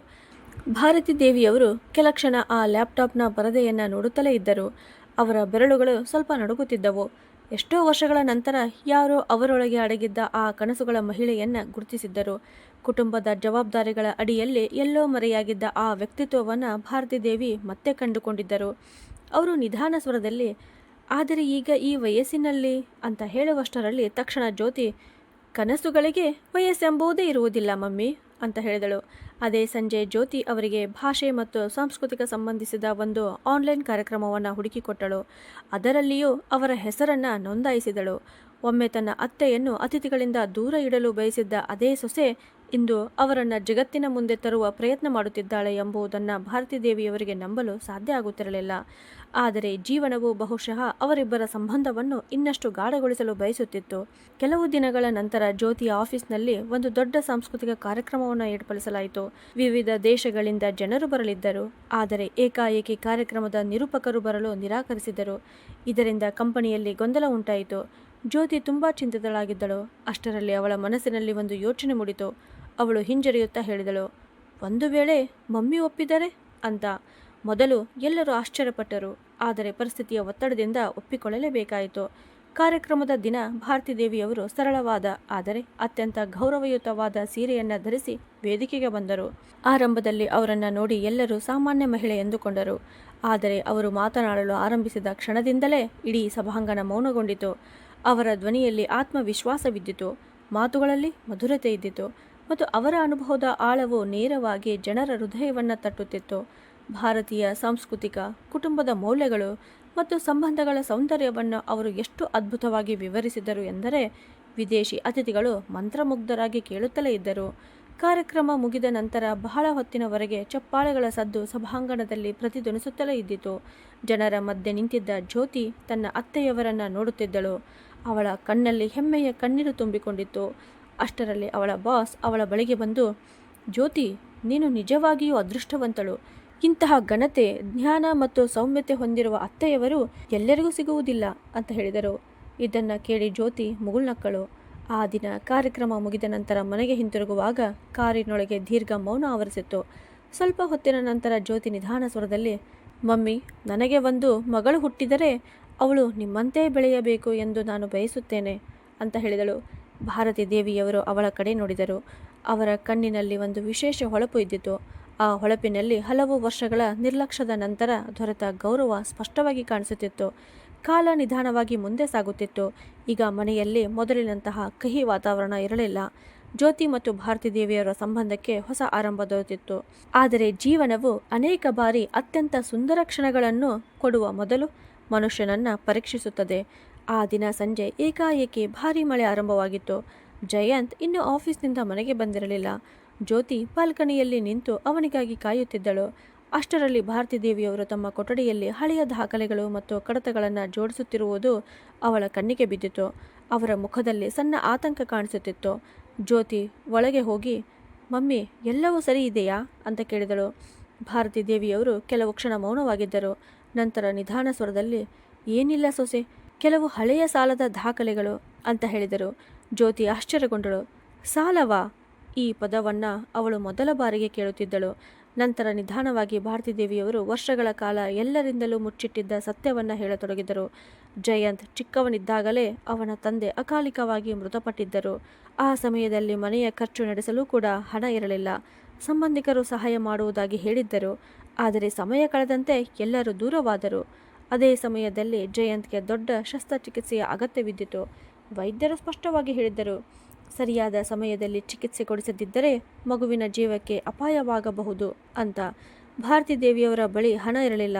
ಅವರು ತಮ್ಮ ಶಿಕ್ಷಣದ ಅವಕಾಶಗಳನ್ನು, ವಿದೇಶದಲ್ಲಿ ಸಿಕ್ಕಿದ್ದ ಅವಕಾಶಗಳನ್ನು, ತಮ್ಮ ಎಲ್ಲ ಪದಕಗಳನ್ನು, ಅಷ್ಟೇ ಅಲ್ಲ ತಮ್ಮ ತಾಯಿ ಕೊಟ್ಟಿದ್ದ ಆಭರಣಗಳನ್ನು ಮಾರಿಬಿಟ್ಟರು. ಆದರೂ ಬೇಕಾದಷ್ಟು ಹಣ ಸೇರಲಿಲ್ಲ. ಕೊನೆಗೆ ಮಗನ ಜೀವ ಉಳಿಸಲು ಅವರು ಹಳ್ಳಿಯ ಸಾಹುಕಾರರಿಂದ ಹೆಚ್ಚಿನ ಬಡ್ಡಿಗೆ ಸಾಲ ಪಡೆದರು. ಜ್ಯೋತಿ ಸ್ತಬ್ಧಳಾಗಿ ಕೇಳುತ್ತಿದ್ದಳು. ಜಯಂತ್ಗೆ ಈ ವಿಷಯ ಎಂದಿಗೂ ತಿಳಿದಿರಲಿಲ್ಲ. ಅವಳು ನಡುಗುವ ಧ್ವನಿಯಲ್ಲಿ, ಜಯಂತ್ಗೆ ಇದ್ಯಾವುದು ಗೊತ್ತಿರಲಿಲ್ಲವೇ ಅಂತ ಕೇಳಿದಳು. ಭಾರತಿ ದೇವಿಯವರು ಸಣ್ಣದಾಗಿ ನಗುತ್ತಾ, ತಾಯಿ ತನ್ನ ಮಗುವಿನ ಮುಂದೆ ತನ್ನ ನೋವುಗಳನ್ನು ಲೆಕ್ಕ ಹಾಕಲು ಆರಂಭಿಸಿದರೆ ತಾಯಿತನದ ಮೌಲ್ಯವೇ ಕಡಿಮೆಯಾಗುತ್ತದೆ ಸೊಸೆ ಅಂದರು. ಈ ಮಾತುಗಳು ಕೇಳುತ್ತಿದ್ದಂತೆಯೇ ಜ್ಯೋತಿಯ ಕಣ್ಣಿನಿಂದ ಕಣ್ಣೀರು ಹರಿಯತೊಡಗಿತು. ತಾನು ಎಷ್ಟು ಬಾರಿ ಈ ಮಹಿಳೆಯನ್ನು ಹಳೆಯ ವಿಚಾರದವಳು ಎಂದು ಹೇಳಿ ಕಡೆಗಣಿಸಿದ್ದೆ ಎಂಬುದು ಅವಳಿಗೆ ನೆನಪಾಯಿತು. ಆದರೆ ನಿಜವೆಂದರೆ ತಾನು ಹೆಮ್ಮೆ ಪಡುವ ಜೀವನ ಮತ್ತು ಸೌಕರ್ಯಗಳ ಅಡಿಪಾಯವೇ ಭಾರತಿ ದೇವಿಯವರ ತ್ಯಾಗವಾಗಿತ್ತು. ಅಷ್ಟರಲ್ಲಿ ಮನೆಯ ಬಾಗಿಲು ತೆರೆದು ಜಯಂತ್ ಒಳಗೆ ಬಂದನು. ಇಬ್ಬರು ಅಳುತ್ತಿರುವುದನ್ನು ನೋಡಿ ಅವನು ಗಾಬರಿಗೊಂಡ. ಜ್ಯೋತಿ ಏನಾದರೂ ಹೇಳುವ ಮೊದಲು ಭಾರತಿ ದೇವಿಯವರು ವಿಷಯವನ್ನು ಮರೆಮಾಚಲು ಪ್ರಯತ್ನಿಸಿದರು. ಆದರೆ ಈ ಬಾರಿ ಜ್ಯೋತಿ ಮೌನವಾಗಿರಲಿಲ್ಲ. ಅವಳು ಜಯಂತ್ಗೆ ಎಲ್ಲ ಸತ್ಯವನ್ನು ಹೇಳಿಬಿಟ್ಟಳು. ಅವನ ತಾಯಿಯ ಪ್ರತಿಯೊಂದು ಹೋರಾಟ, ಪ್ರತಿಯೊಂದು ತ್ಯಾಗ ಮತ್ತು ಅವನಿಗೆ ಔಷಧಿ ಕೊಡಿಸಲು ತಾವೇ ಹಸಿದ ಹೊಟ್ಟೆಯಲ್ಲಿ ಮಲಗಿದ ಅನೇಕ ರಾತ್ರಿಗಳ ಕತೆ ಎಲ್ಲವನ್ನೂ ವಿವರಿಸಿದಳು. ಜಯಂತ್ ಮೌನವಾಗಿ ಕೇಳುತ್ತಲೇ ಇದ್ದನು. ನಂತರ ನಿಧಾನವಾಗಿ ಅವನ ಕಣ್ಣುಗಳು ನೀರಿನಿಂದ ತುಂಬಿಕೊಂಡವು. ಅವನು ತಾಯಿಯ ಬಳಿ ಬಂದು ನಡುಗುವ ಧ್ವನಿಯಲ್ಲಿ, ಅಮ್ಮ, ನೀವು ಇದನ್ನೆಲ್ಲ ನನಗೆ ಏಕೆ ಹೇಳಲಿಲ್ಲ ಅಂತ ಕೇಳಿದನು. ಜಯಂತನ ಧ್ವನಿ ನಡುಗುತ್ತಿತ್ತು. ಭಾರತಿ ದೇವಿಯವರು ಕೇವಲ ಇಷ್ಟೇ ಹೇಳಿದರು, ನೀನು ಎಂದಿಗೂ ನಿನ್ನನ್ನು ಭಾರ ಎಂದುಕೊಳ್ಳಬಾರದು ಎಂಬ ಕಾರಣಕ್ಕೆ ಮಗನೇ ಅಂತ. ಮುಂದಿನ ಕ್ಷಣವೇ ಜಯಂತ್ ತನ್ನ ತಾಯಿಯ ಪಾದಗಳ ಬಳಿ ಕುಳಿತು ಬಿಕ್ಕಿ ಬಿಕ್ಕಿ ಅಳತೊಡಗಿದ. ಬಹುಶಃ ಮೊದಲ ಬಾರಿಗೆ ಅವನಿಗೆ ಒಂದು ಸತ್ಯ ಅರಿವಾಯಿತು. ತನ್ನ ಯಶಸ್ಸು ಕೇವಲ ತನ್ನ ಪರಿಶ್ರಮದ ಫಲವಾಗಿರಲಿಲ್ಲ, ಅದರ ಹಿಂದೆ ತನ್ನ ತಾಯಿಯ ಸಂಪೂರ್ಣ ಜೀವನವೇ ಹುದುಗಿಕೊಂಡಿತ್ತು ಅಂತ. ಆ ರಾತ್ರಿ ಮನೆಯಲ್ಲಿ ಯಾರಿಗೂ ಸರಿಯಾಗಿ ನಿದ್ರೆ ಬರಲಿಲ್ಲ. ಆದರೆ ಅದೇ ರಾತ್ರಿ ಮತ್ತೊಂದು ಮಹತ್ವದ ನಿರ್ಧಾರವೂ ತೆಗೆದುಕೊಳ್ಳಲಾಯಿತು. ಮರುದಿನ ಬೆಳಗ್ಗೆ ಜಯಂತ್ ನೇರವಾಗಿ ಬ್ಯಾಂಕಿಗೆ ಹೋಗಿ ತನ್ನ ತಾಯಿಯ ಹಳೆಯ ಸಾಲವನ್ನು ಸಂಪೂರ್ಣವಾಗಿ ತೀರಿಸಿದ. ರಸೀದಿಯನ್ನು ಕೈಯಲ್ಲಿ ಹಿಡಿದು ಮನೆಗೆ ಬಂದ ಅವನು ಅದನ್ನು ಭಾರತೀ ದೇವಿಯವರ ಕೈಗೆ ಕೊಟ್ಟನು. ಇನ್ನು ನಿಮ್ಮ ಜೀವನದಲ್ಲಿ ಯಾವುದೇ ಸಾಲದ ಭಾರ ಇರುವುದಿಲ್ಲ ಅಮ್ಮ ಎಂದು ಅವನು ಕಣ್ಣೀರಿನಿಂದ ಹೇಳಿದ. ಭಾರತೀ ದೇವಿಯವರು ಕೆಲ ಕ್ಷಣ ಆ ರಸೀದಿಯನ್ನು ನೋಡುತ್ತಲೇ ಇದ್ದರು. ನಂತರ ಅವರ ಕಣ್ಣುಗಳಿಂದ ಕಣ್ಣೀರು ಹರಿಯತೊಡಗಿತು. ಅದು ಕೇವಲ ಸಾಲ ತೀರಿದ ಕ್ಷಣವಾಗಿರಲಿಲ್ಲ. ವರ್ಷಗಳಿಂದ ತನ್ನೊಳಗೆ ಮೌನವಾಗಿ ಹೂತುಕೊಂಡಿದ್ದ ನೋವು ಕೊನೆಗೊಂಡ ಕ್ಷಣವಾಗಿತ್ತು. ಯಾವುದೇ ದೂರು ನೀಡದೆ ಎಲ್ಲ ಕಷ್ಟಗಳನ್ನು ಸಹಿಸಿಕೊಂಡಿದ್ದ ಆ ತಾಯಿಯ ಹೃದಯಕ್ಕೆ ಸಾಂತ್ವನ ಸಿಕ್ಕ ಕ್ಷಣವಾಗಿತ್ತು. ಸ್ವಲ್ಪ ದೂರದಲ್ಲಿ ನಿಂತಿದ್ದ ಜ್ಯೋತಿ ಈ ದೃಶ್ಯವನ್ನೆಲ್ಲ ನೋಡುತ್ತಿದ್ದಳು. ಆ ಕ್ಷಣದಲ್ಲಿಯೇ ಅವಳು ಮನಸ್ಸಿನಲ್ಲಿ ಒಂದು ನಿರ್ಧಾರ ಮಾಡಿಕೊಂಡಳು. ಇನ್ನು ಮುಂದೆ ಭಾರತೀ ದೇವಿಯವರು ಕೇವಲ ಜಯಂತನ ತಾಯಿಯಾಗಿ ಮಾತ್ರ ಇರಬಾರದು, ಈ ಮನೆಯ ಅತ್ಯಂತ ದೊಡ್ಡ ಹೆಮ್ಮೆಯಾಗಿರಬೇಕು ಅಂತ. ಭಾರತೀ ದೇವಿಯವರ ಹಳೆಯ ಸಾಲ ತೀರಿದ ನಂತರ ಮನೆಯ ವಾತಾವರಣವೇ ಬದಲಾಗಿದಂತಾಯಿತು. ವರ್ಷಗಳಿಂದ ಅವರ ಕಣ್ಣುಗಳ ಹಿಂದೆ ಮೌನವಾಗಿ ಸಂಗ್ರಹವಾಗಿದ್ದ ನೋವು ನಿಧಾನವಾಗಿ ಕರಗತೊಡಗಿತು. ಹಿಂದೆಯೂ ಅವರು ಮನೆಯ ಎಲ್ಲ ಕೆಲಸಗಳನ್ನು ಯಾವುದೇ ಸದ್ದುಗದ್ದಲವಿಲ್ಲದೆ ಮಾಡುತ್ತಿದ್ದರು. ತಮ್ಮ ಅಸ್ತಿತ್ವವೇ ಯಾರಿಗೂ ಭಾರವಾಗಬಾರದು ಎಂಬಂತೆ ಬದುಕುತ್ತಿದ್ದರು. ಆದರೆ ಈಗ ಮೊದಲ ಬಾರಿಗೆ ಅವರಿಗೆ ಒಂದು ಭರವಸೆ ಮೂಡಿತು. ಈ ಮನೆಯಲ್ಲಿ ತಮ್ಮ ಸ್ಥಾನ ಕೇವಲ ಅಡುಗೆ ಮನೆಯ ಸೀಮಿತವಾಗಿಲ್ಲ ಎಂಬುದು ಅವರಿಗೆ ಅರ್ಥವಾಗತೊಡಗಿತ್ತು. ಜ್ಯೋತಿಯ ವರ್ತನೆ ಸಂಪೂರ್ಣವಾಗಿ ಬದಲಾಗಿತ್ತು. ಒಮ್ಮೆ ಅತಿಥಿಗಳ ಮುಂದೆ ಅತ್ತೆಯವರು ಬರಬಾರದು ಎಂದುಕೊಂಡಿದ್ದ ಸೊಸೆ ಈಗ ಎಲ್ಲರ ಮುಂದೆಯೂ ಹೆಮ್ಮೆಯಿಂದ ಅವರ ಪರಿಚಯ ಮಾಡಿಕೊಡುತ್ತಿದ್ದಳು. ಒಂದು ಭಾನುವಾರ ಜಯಂತನ ಆಫೀಸ್ನ ಕೆಲವು ಸಹೋದ್ಯೋಗಿಗಳು ಊಟಕ್ಕೆ ಮನೆಗೆ ಬರಲಿದ್ದರು. ಹಿಂದಿನಂತೆಯೇ ಜ್ಯೋತಿ ಎಲ್ಲ ಸಿದ್ಧತೆಗಳನ್ನು ಮಾಡಿದ್ದಳು. ಆದರೆ ಈ ಬಾರಿ ಅವಳು ಮೊದಲಿಗೆ ಮಾಡಿದ ಕೆಲಸ ಬೇರೆಯಾಗಿತ್ತು. ಭಾರತೀ ದೇವಿಯವರಿಗೆ ಇಷ್ಟವಾದ ತಿಳಿ ಗುಲಾಬಿ ಬಣ್ಣದ ಸೀರೆಯನ್ನು ತೆಗೆದು ಅವರ ಹಾಸಿಗೆ ಮೇಲೆ ಇಟ್ಟಳು. ಅದನ್ನು ನೋಡಿ ಭಾರತೀ ದೇವಿಯವರು ಆಶ್ಚರ್ಯದಿಂದ, ಇದು ನನಗಾಗಿಯೇನಾ ಸೊಸೆ ಅಂತ ಕೇಳಿದರು. ಜ್ಯೋತಿ ನಗುತ್ತಾ, ಹೌದು ಮಮ್ಮಿ, ಇಂದು ನೀವು ನಮ್ಮ ಜೊತೆಯಲ್ಲೇ ಕುಳಿತುಕೊಳ್ಳಬೇಕು ಮತ್ತು ಎಲ್ಲರ ಜೊತೆ ಹೆಚ್ಚು ಮಾತನಾಡಬೇಕಾದವರು ನೀವೇ ಅಂತ ಹೇಳಿದಳು. ಈ ಮಾತು ಕೇಳುತ್ತಿದ್ದಂತೆಯೇ ಭಾರತೀ ದೇವಿಯವರ ಕಣ್ಣುಗಳು ತೆವಗೊಂಡವು. ಒಮ್ಮೆ ತಮ್ಮನ್ನ ಪರದೆಯ ಹಿಂದೆ ಇರಿಸಲು ಬಯಸಿದ್ದ ಅದೇ ಸೊಸೆ ಇಂದು ಎಲ್ಲರ ಮುಂದೆಯೇ ಗೌರವದ ಸ್ಥಾನದಲ್ಲಿ ಕೂರಿಸಲು ಬಯಸುತ್ತಿದ್ದಾಳೆ ಎಂಬುದನ್ನು ನಂಬಲು ಅವರಿಗೆ ಕಷ್ಟವಾಗುತ್ತಿತ್ತು. ಸಂಜೆ ಅತಿಥಿಗಳು ಬಂದರು. ಮಾತುಕತೆ ಆರಂಭವಾಯಿತು. ಮೊದಲು ಕೆಲವು ಔಪಚಾರಿಕ ವಿಷಯಗಳು ನಡೆದವು. ನಂತರ ನಿಧಾನವಾಗಿ ವಾತಾವರಣ ಹಗುರವಾಯಿತು. ಅಷ್ಟರಲ್ಲಿ ಜಯಂತನ ಒಬ್ಬ ಹಿರಿಯ ಅಧಿಕಾರಿ ಭಾರತೀ ದೇವಿಯವರಿಗೆ, ಮೇಡಮ್, ನೀವು ಇಷ್ಟು ಚೆನ್ನಾಗಿ ಇಂಗ್ಲಿಷನ್ನು ಎಲ್ಲಿ ಕಲಿತಿರಿ ಅಂತ ಕೇಳಿದರು. ಕೋಣೆಯಲ್ಲಿ ಸ್ವಲ್ಪ ಮೌನ ಆವರಿಸಿತು. ಆಗ ಜ್ಯೋತಿ ನಗುತ್ತಾ, ಸರ್, ಇವರು ಕೇವಲ ಒಂದು ಭಾಷೆಯನ್ನು ಕಲಿತವರಲ್ಲ, ತಮ್ಮ ಕನಸುಗಳನ್ನು ತ್ಯಜಿಸಿ ಇಡೀ ಕುಟುಂಬವನ್ನೇ ಕಟ್ಟಿದವರು. ನಾವು ಇಂದು ಏನಾಗಿದ್ದೇವೆವೋ ಅದಕ್ಕೆ ಕಾರಣ ಇವರ ತ್ಯಾಗ ಮತ್ತು ಪ್ರೀತಿಯೇ ಕಾರಣ ಅಂತ ಹೇಳಿದಳು. ಈ ಮಾತು ಕೇಳುತ್ತಿದ್ದಂತೆಯೇ ಭಾರತೀ ದೇವಿಯವರು ಮುಜುಗರದಿಂದ ತಕ್ಷಣ ವಿಷಯವನ್ನು ಬದಲಾಯಿಸಲು ಪ್ರಯತ್ನಿಸಿದರು. ಆದರೆ ಈ ಬಾರಿ ಜ್ಯೋತಿ ಅವರನ್ನು ತಡೆದಳು. ಅವಳು ಎಲ್ಲರ ಮುಂದೆ ಭಾರತೀ ದೇವಿಯವರ ಹಳೆಯ ಸಾಧನೆಗಳ ಬಗ್ಗೆ ಹೇಳಲು ಆರಂಭಿಸಿದಳು. ವಿದೇಶಿ ಸಮ್ಮೇಳನಗಳು, ವಿದ್ಯಾರ್ಥಿ ವೇತನಗಳು, ಸಂಶೋಧನಾ ಕಾರ್ಯಗಳು ಮತ್ತು ಕುಟುಂಬಕ್ಕಾಗಿ ಮಾಡಿದ ತ್ಯಾಗಗಳು, ಇವೆಲ್ಲವನ್ನ ಕೇಳುತ್ತಿದ್ದಂತೆಯೇ ಕೋಣೆಯಲ್ಲಿ ಕುಳಿತಿದ್ದವರು ಆಶ್ಚರ್ಯದಿಂದ ಭಾರತೀ ದೇವಿಯವರನ್ನು ನೋಡತೊಡಗಿದರು. ಆದರೆ ಎಲ್ಲರಿಗಿಂತ ಹೆಚ್ಚು ಆಶ್ಚರ್ಯಗೊಂಡವರು ಭಾರತೀ ದೇವಿಯವರೇ ಆಗಿದ್ದರು. ಏಕೆಂದರೆ ಮೊದಲ ಬಾರಿಗೆ ಯಾರೋ ಅವರ ತ್ಯಾಗವನ್ನು ಕೇವಲ ಒಂದು ಕಥೆಯಂತೆ ಅಲ್ಲ, ಗೌರವದೊಂದಿಗೆ ಹೇಳುತ್ತಿದ್ದರು. ಅದೇ ಸಮಯದಲ್ಲಿ ಜಯಂತನ ಹಿರಿಯ ಅಧಿಕಾರಿ, ಮೇಡಮ್, ಮುಂದಿನ ತಿಂಗಳು ನಮ್ಮ ಕಂಪನಿ ಒಂದು ಅಂತಾರಾಷ್ಟ್ರೀಯ ಸಾಂಸ್ಕೃತಿಕ ಕಾರ್ಯಕ್ರಮವನ್ನು ಆಯೋಜಿಸುತ್ತಿದೆ. ನೀವು ಒಪ್ಪಿದರೆ ನಿಮ್ಮ ಅನುಭವ ನಮಗೆ ತುಂಬ ಉಪಯೋಗವಾಗುತ್ತದೆ ಅಂತ ಹೇಳಿದರು. ಭಾರತೀ ದೇವಿಯವರು ತಕ್ಷಣ ನಿರಾಕರಿಸಲು ಮುಂದಾದರು. ಈ ವಯಸ್ಸಿನಲ್ಲಿ ಈಗ ಅನ್ನುವಷ್ಟರಲ್ಲಿ ಜ್ಯೋತಿ ಅವರ ಕೈ ಹಿಡಿದು, ವಯಸ್ಸು ನಿಲ್ಲುವುದಿಲ್ಲ ಮಮ್ಮಿ, ನಿಲ್ಲುವುದು ಧೈರ್ಯ, ಮತ್ತು ನಿಮ್ಮ ಧೈರ್ಯ ಇನ್ನೂ ಕಡಿಮೆಯಾಗಿಲ್ಲ ಅಂತ ಹೇಳಿದಳು. ಆ ರಾತ್ರಿ ಭಾರತೀ ದೇವಿಯವರು ಬಹಳ ಹೊತ್ತು ಬಾಲ್ಕನಿಯಲ್ಲಿ ಕುಳಿತಿದ್ದರು. ತಂಪಾದ ಗಾಳಿ ಬೀಸುತ್ತಿತ್ತು. ಅವರ ದೃಷ್ಟಿ ಆಕಾಶದತ್ತ ನೆಟ್ಟಿತ್ತು. ಆದರೆ ಮನಸ್ಸಿನಲ್ಲಿ ಹಲವು ವರ್ಷಗಳ ಹಳೆಯ ನೆನಪುಗಳು ಓಡಾಡುತ್ತಿದ್ದವು. ಒಂದು ಕಾಲದಲ್ಲಿ ಇದೇ ಕನಸುಗಳನ್ನು ಅವರು ತಮ್ಮ ಜೀವನಕ್ಕಾಗಿ ಕಂಡಿದ್ದರು. ನಂತರ ಜೀವನದ ಜವಾಬ್ದಾರಿಗಳು ಅವರನ್ನು ಅಷ್ಟು ಸುತ್ತುವರೆದವು. ತಮ್ಮನ್ನೇ ತಾವು ಮರೆತು ಬಿಟ್ಟರು. ಆದರೆ ಇಂದು ಎಷ್ಟೋ ವರ್ಷಗಳ ನಂತರ ಜೀವನವೇ ಮತ್ತೊಮ್ಮೆ ಅವರ ಬಾಗಿಲು ತಟ್ಟಿದಂತಿತ್ತು. ಮುಂದಿನ ಕೆಲವು ದಿನಗಳಲ್ಲಿ ಜ್ಯೋತಿ ಪ್ರತಿಯೊಂದು ಸಿದ್ಧತೆಯಲ್ಲಿಯೂ ಅವರ ಜೊತೆಯಲ್ಲಿ ಇರುತ್ತಿದ್ದಳು. ಹಳೆಯ ಟಿಪ್ಪಣಿಗಳನ್ನು ಸರಿಪಡಿಸಿದಳು, ಲ್ಯಾಪ್ಟಾಪ್ ಬಳಸುವುದನ್ನು ಕಲಿಸಿದಳು, ಪ್ರಸ್ತುತೀಕರಣ ತಯಾರಿಸಲು ಸಹಾಯ ಮಾಡಿದಳು. ಅನೇಕ ಬಾರಿ ಭಾರತೀ ದೇವಿಯವರು ಆತಂಕಗೊಂಡಾಗ ಜ್ಯೋತಿಯು, ನೀವು ಇಡೀ ಜೀವನ ಎಲ್ಲರನ್ನ ನೋಡಿಕೊಂಡಿದ್ದೀರಿ, ಈಗ ನಿಮ್ಮನ್ನು ನೀವು ಒಮ್ಮೆ ನೋಡಿಕೊಳ್ಳುವ ಅವಕಾಶ ಕೊಡಿ ಅಂತ ಹೇಳುತ್ತಿದ್ದಳು. ನಿಧಾನವಾಗಿ ಅವರಿಬ್ಬರ ಸಂಬಂಧ ಕೇವಲ ಅತ್ತೆ ಸೊಸೆಯ ಸಂಬಂಧ ಆಗಿರಲಿಲ್ಲ, ಅದರೊಳಗೆ ತಾಯಿ ಮಗಳ ಆತ್ಮೀಯತೆ ಬೆಳೆದು ಬಂದಿತ್ತು. ಒಂದು ಸಂಜೆ ಅಭ್ಯಾಸ ಮಾಡುತ್ತಿರುವಾಗ ಏಕಾಏಕಿ ಭಾರತೀ ದೇವಿಯವರು ನಿಂತು ಬಿಟ್ಟರು. ಅವರ ಕಣ್ಣುಗಳು ತೆವಗೊಂಡವು. ಏನಾಯಿತು ಮಮ್ಮಿ ಎಂದು ಜ್ಯೋತಿ ಕೇಳಿದಳು.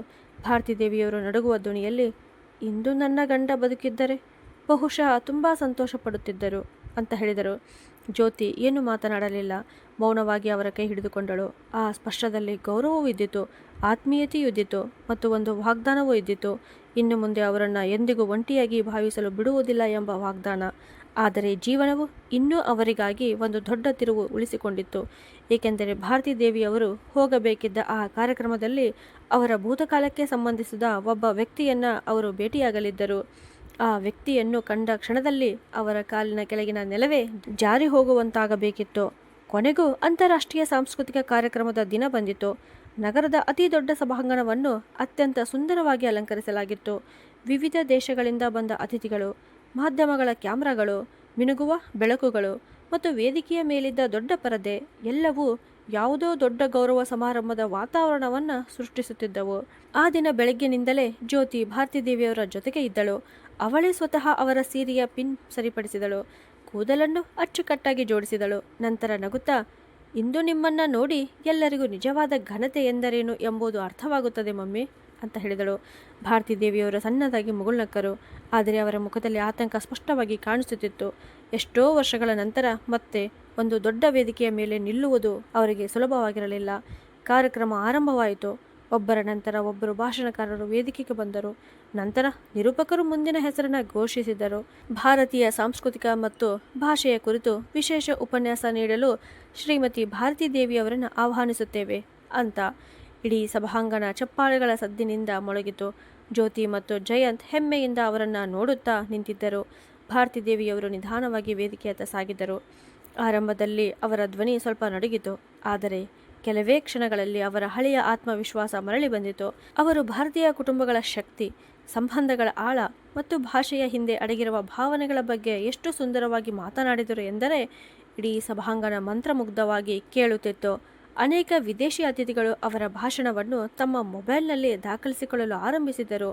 ಆದರೆ ಅಷ್ಟರಲ್ಲಿ ಅವರ ದೃಷ್ಟಿ ಮೊದಲ ಸಾಲಿನಲ್ಲಿ ಕುಳಿತಿದ್ದ ಒಬ್ಬ ವ್ಯಕ್ತಿಯ ಮೇಲೆ ಬಿದ್ದಿತು.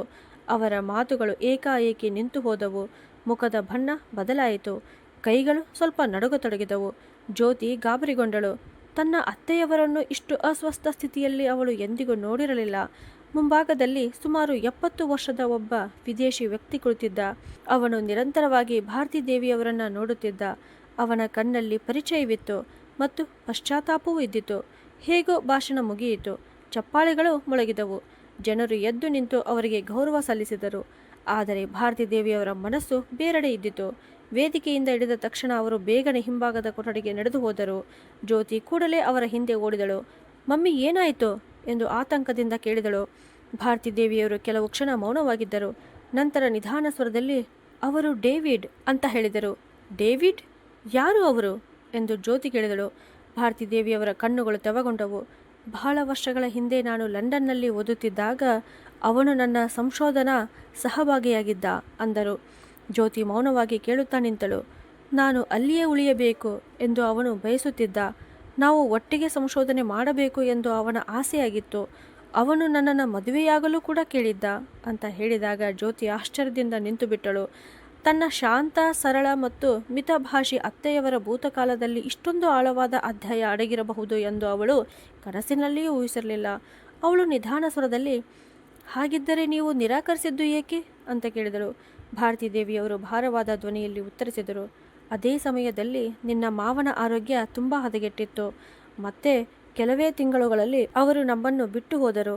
ನನ್ನ ಮುಂದೆ ಒಂದು ಚಿಕ್ಕ ಮಗು ಇದ್ದಿತು, ಒಂದು ಮನೆ ಇದ್ದಿತು, ಹಲವಾರು ಜವಾಬ್ದಾರಿಗಳು ಇದ್ದವು. ಆದ್ದರಿಂದ ನಾನು ಎಲ್ಲವನ್ನೂ ಬಿಟ್ಟು ಬಿಟ್ಟೆ. ಅವರ ಕಣ್ಣುಗಳಿಂದ ಕಣ್ಣೀರು ಹರಿಯತೊಡಗಿತು. ಆ ದಿನದ ನಂತರ ನಾನು ಮತ್ತೆ ಎಂದಿಗೂ ಹಿಂದೆ ತಿರುಗಿ ನೋಡಲಿಲ್ಲ ಅಂತ ಹೇಳಿದರು. ಅಷ್ಟರಲ್ಲಿ ಹಿಂದಿನಿಂದ ಒಂದು ಮೃದುವಾದ ಧ್ವನಿ ಕೇಳಿಸಿತು. ಭಾರತಿ ದೇವಿ ಮತ್ತು ಜ್ಯೋತಿ ಇಬ್ಬರು ತಿರುಗಿ ನೋಡಿದರು. ಅವರ ಎದುರು ಅದೇ ವಿದೇಶಿ ವ್ಯಕ್ತಿ ನಿಂತಿದ್ದ, ಡೇವಿಡ್. ಅವನ ಕಣ್ಣುಗಳು ತೆವಗೊಂಡಿದ್ದವು. ಅವನು ನಡುಗುವ ಧ್ವನಿಯಲ್ಲಿ, ನಾನು ಹಲವು ವರ್ಷಗಳ ಕಾಲ ನಿಮ್ಮನ್ನು ಹುಡುಕುತ್ತಿದ್ದೆ ಅಂತ ಹೇಳಿದರು. ಭಾರತಿ ದೇವಿಯವರ ಉಸಿರಾಟ ವೇಗವಾಯಿತು. ಆ ಕ್ಷಣದಲ್ಲಿ ಜ್ಯೋತಿಗೆ ಮೊದಲ ಬಾರಿಗೆ ಒಂದು ಸತ್ಯ ಸಂಪೂರ್ಣವಾಗಿ ಅರ್ಥವಾಯಿತು. ತನ್ನ ಅತ್ತೆಯವರು ಕೇವಲ ತಮ್ಮ ವೃತ್ತಿ ಜೀವನವನ್ನು ಮಾತ್ರ ತ್ಯಜಿಸಿರಲಿಲ್ಲ. ತಮ್ಮ ಪ್ರೀತಿಯನ್ನು, ತಮ್ಮ ಗುರುತನ್ನು, ತಮ್ಮ ಕನಸುಗಳನ್ನು ಮತ್ತು ತಮ್ಮ ಸಂಪೂರ್ಣ ಜಗತ್ತನ್ನೇ ತ್ಯಜಿಸಿದರು ಅಂತ. ಡೇವಿಡ್ ನಿಧಾನ ಸ್ವರದಲ್ಲಿ, ನಿಮಗೆ ಗೊತ್ತಾ, ನಾನು ಎಂದಿಗೂ ಮದುವೆ ಆಗಲಿಲ್ಲ, ಏಕೆಂದರೆ ಒಂದು ದಿನ ನೀವು ಮರಳಿ ಬರುತ್ತೀರಿ ಎಂಬ ನಂಬಿಕೆ ನನ್ನಲ್ಲಿತ್ತು ಅಂತ ಹೇಳಿದ. ಈ ಮಾತು ಕೇಳುತ್ತಿದ್ದಂತೆಯೇ ಜ್ಯೋತಿಯ ಕಣ್ಣುಗಳಿಂದ ಕಣ್ಣೀರು ಹರಿಯತೊಡಗಿತು. ಅವಳಿಗೆ ಅರ್ಥವಾಯಿತು, ತನ್ನ ಅತ್ತೆಯವರ ಜೀವನ ಕೇವಲ ತ್ಯಾಗದ ಕಥೆಯಲ್ಲ, ಅದು ಅಪೂರ್ಣ ಕನಸುಗಳು, ಒತ್ತಿ ಹಾಕಿದ ಭಾವನೆಗಳು ಮತ್ತು ಹೇಳಲಾಗದ ನೋವುಗಳಿಂದ ತುಂಬಿದ ಒಂದು ಸಾಗರವಾಗಿತ್ತು ಅಂತ. ಸ್ವಲ್ಪ ಹೊತ್ತು ಅಲ್ಲಿ ಸಂಪೂರ್ಣ ಮೌನ ಆವರಿಸಿತು. ನಂತರ ಭಾರತಿ ದೇವಿಯವರು ತಮ್ಮನ್ನು ತಾವು ಸಮಾಧಾನಪಡಿಸಿಕೊಂಡು, ಜೀವನವು ಯಾವಾಗಲೂ ನಾವು ಬಯಸಿದ್ದನ್ನೇ ಕೊಡುವುದಿಲ್ಲ, ಆದರೆ ನಮಗೆ ಸಿಕ್ಕ ಜವಾಬ್ದಾರಿಗಳನ್ನು ನಿಭಾಯಿಸುವುದು ಅಷ್ಟೇ ಮುಖ್ಯ ಅಂತ ಹೇಳಿದರು. ಡೇವಿಡ್ ಮೌನವಾಗಿ ಅವರನ್ನು ನೋಡುತ್ತಲೇ ನಿಂತರು. ಆ ಕ್ಷಣದಲ್ಲಿ ಜ್ಯೋತಿಗೆ ತನ್ನ ಅತ್ತೆಯವರು ಕೇವಲ ಮಹಾನ್ ಮಹಿಳೆಯಲ್ಲ, ಅತ್ಯಂತ ದೃಢವಾದ ವ್ಯಕ್ತಿತ್ವದ ಮಹಿಳೆ ಎಂಬುದು ಸ್ಪಷ್ಟವಾಯಿತು. ಆದರೆ ಮರುದಿನ ಒಂದು ನಿರ್ಧಾರ ಅವರ ಇಡೀ ಕುಟುಂಬದ ಜೀವನವನ್ನೇ ಬದಲಾಯಿಸಲಿದೆ ಎಂಬುದು ಅವಳಿಗೆ ಗೊತ್ತಿರಲಿಲ್ಲ. ಮರುದಿನ ಬೆಳಗ್ಗೆ ಮನೆಯ ವಾತಾವರಣ ಸಾಮಾನ್ಯವಾಗಿ ಕಾಣುತ್ತಿತ್ತು, ಆದರೆ ಪ್ರತಿಯೊಬ್ಬರ ಮನಸ್ಸಿನಲ್ಲಿಯೂ ಹಿಂದಿನ ರಾತ್ರಿ ನಡೆದ ಘಟನೆಗಳು ಸುತ್ತಾಡುತ್ತಲೇ ಇದ್ದವು.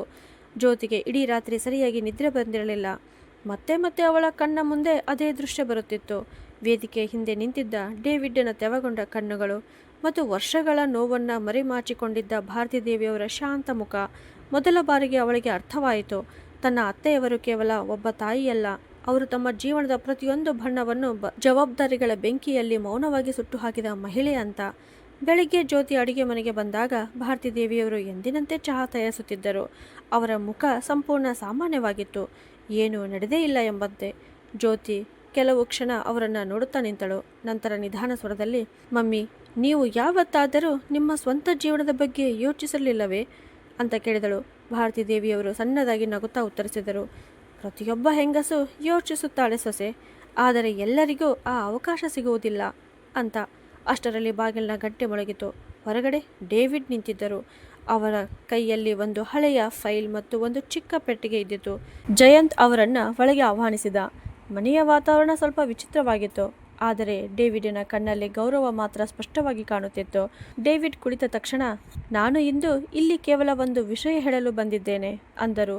ಅವರ ಮಾತು ಕೇಳುತ್ತಿದ್ದಂತೆಯೇ ಎಲ್ಲರೂ ಮೌನವಾದರು. ಅವರು ನಿಧಾನವಾಗಿ ಆ ಫೈಲನ್ನು ಭಾರತಿ ದೇವಿಯವರ ಮುಂದೆ ಇಟ್ಟು, ಇದು ನಿಮ್ಮ ಅಪೂರ್ಣ ಸಂಶೋಧನಾ ಯೋಜನೆ, ಇಷ್ಟು ವರ್ಷಗಳಿಂದ ನಾನು ಇದನ್ನು ಜೋಪಾನವಾಗಿ ಇಟ್ಟುಕೊಂಡಿದ್ದೇನೆ ಅಂತ ಹೇಳಿದರು. ಭಾರತಿ ದೇವಿಯವರ ಕೈಗಳು ನಡುಗತೊಡಗಿದವು. ಅವರು ಫೈಲ್ ತೆರೆದರು.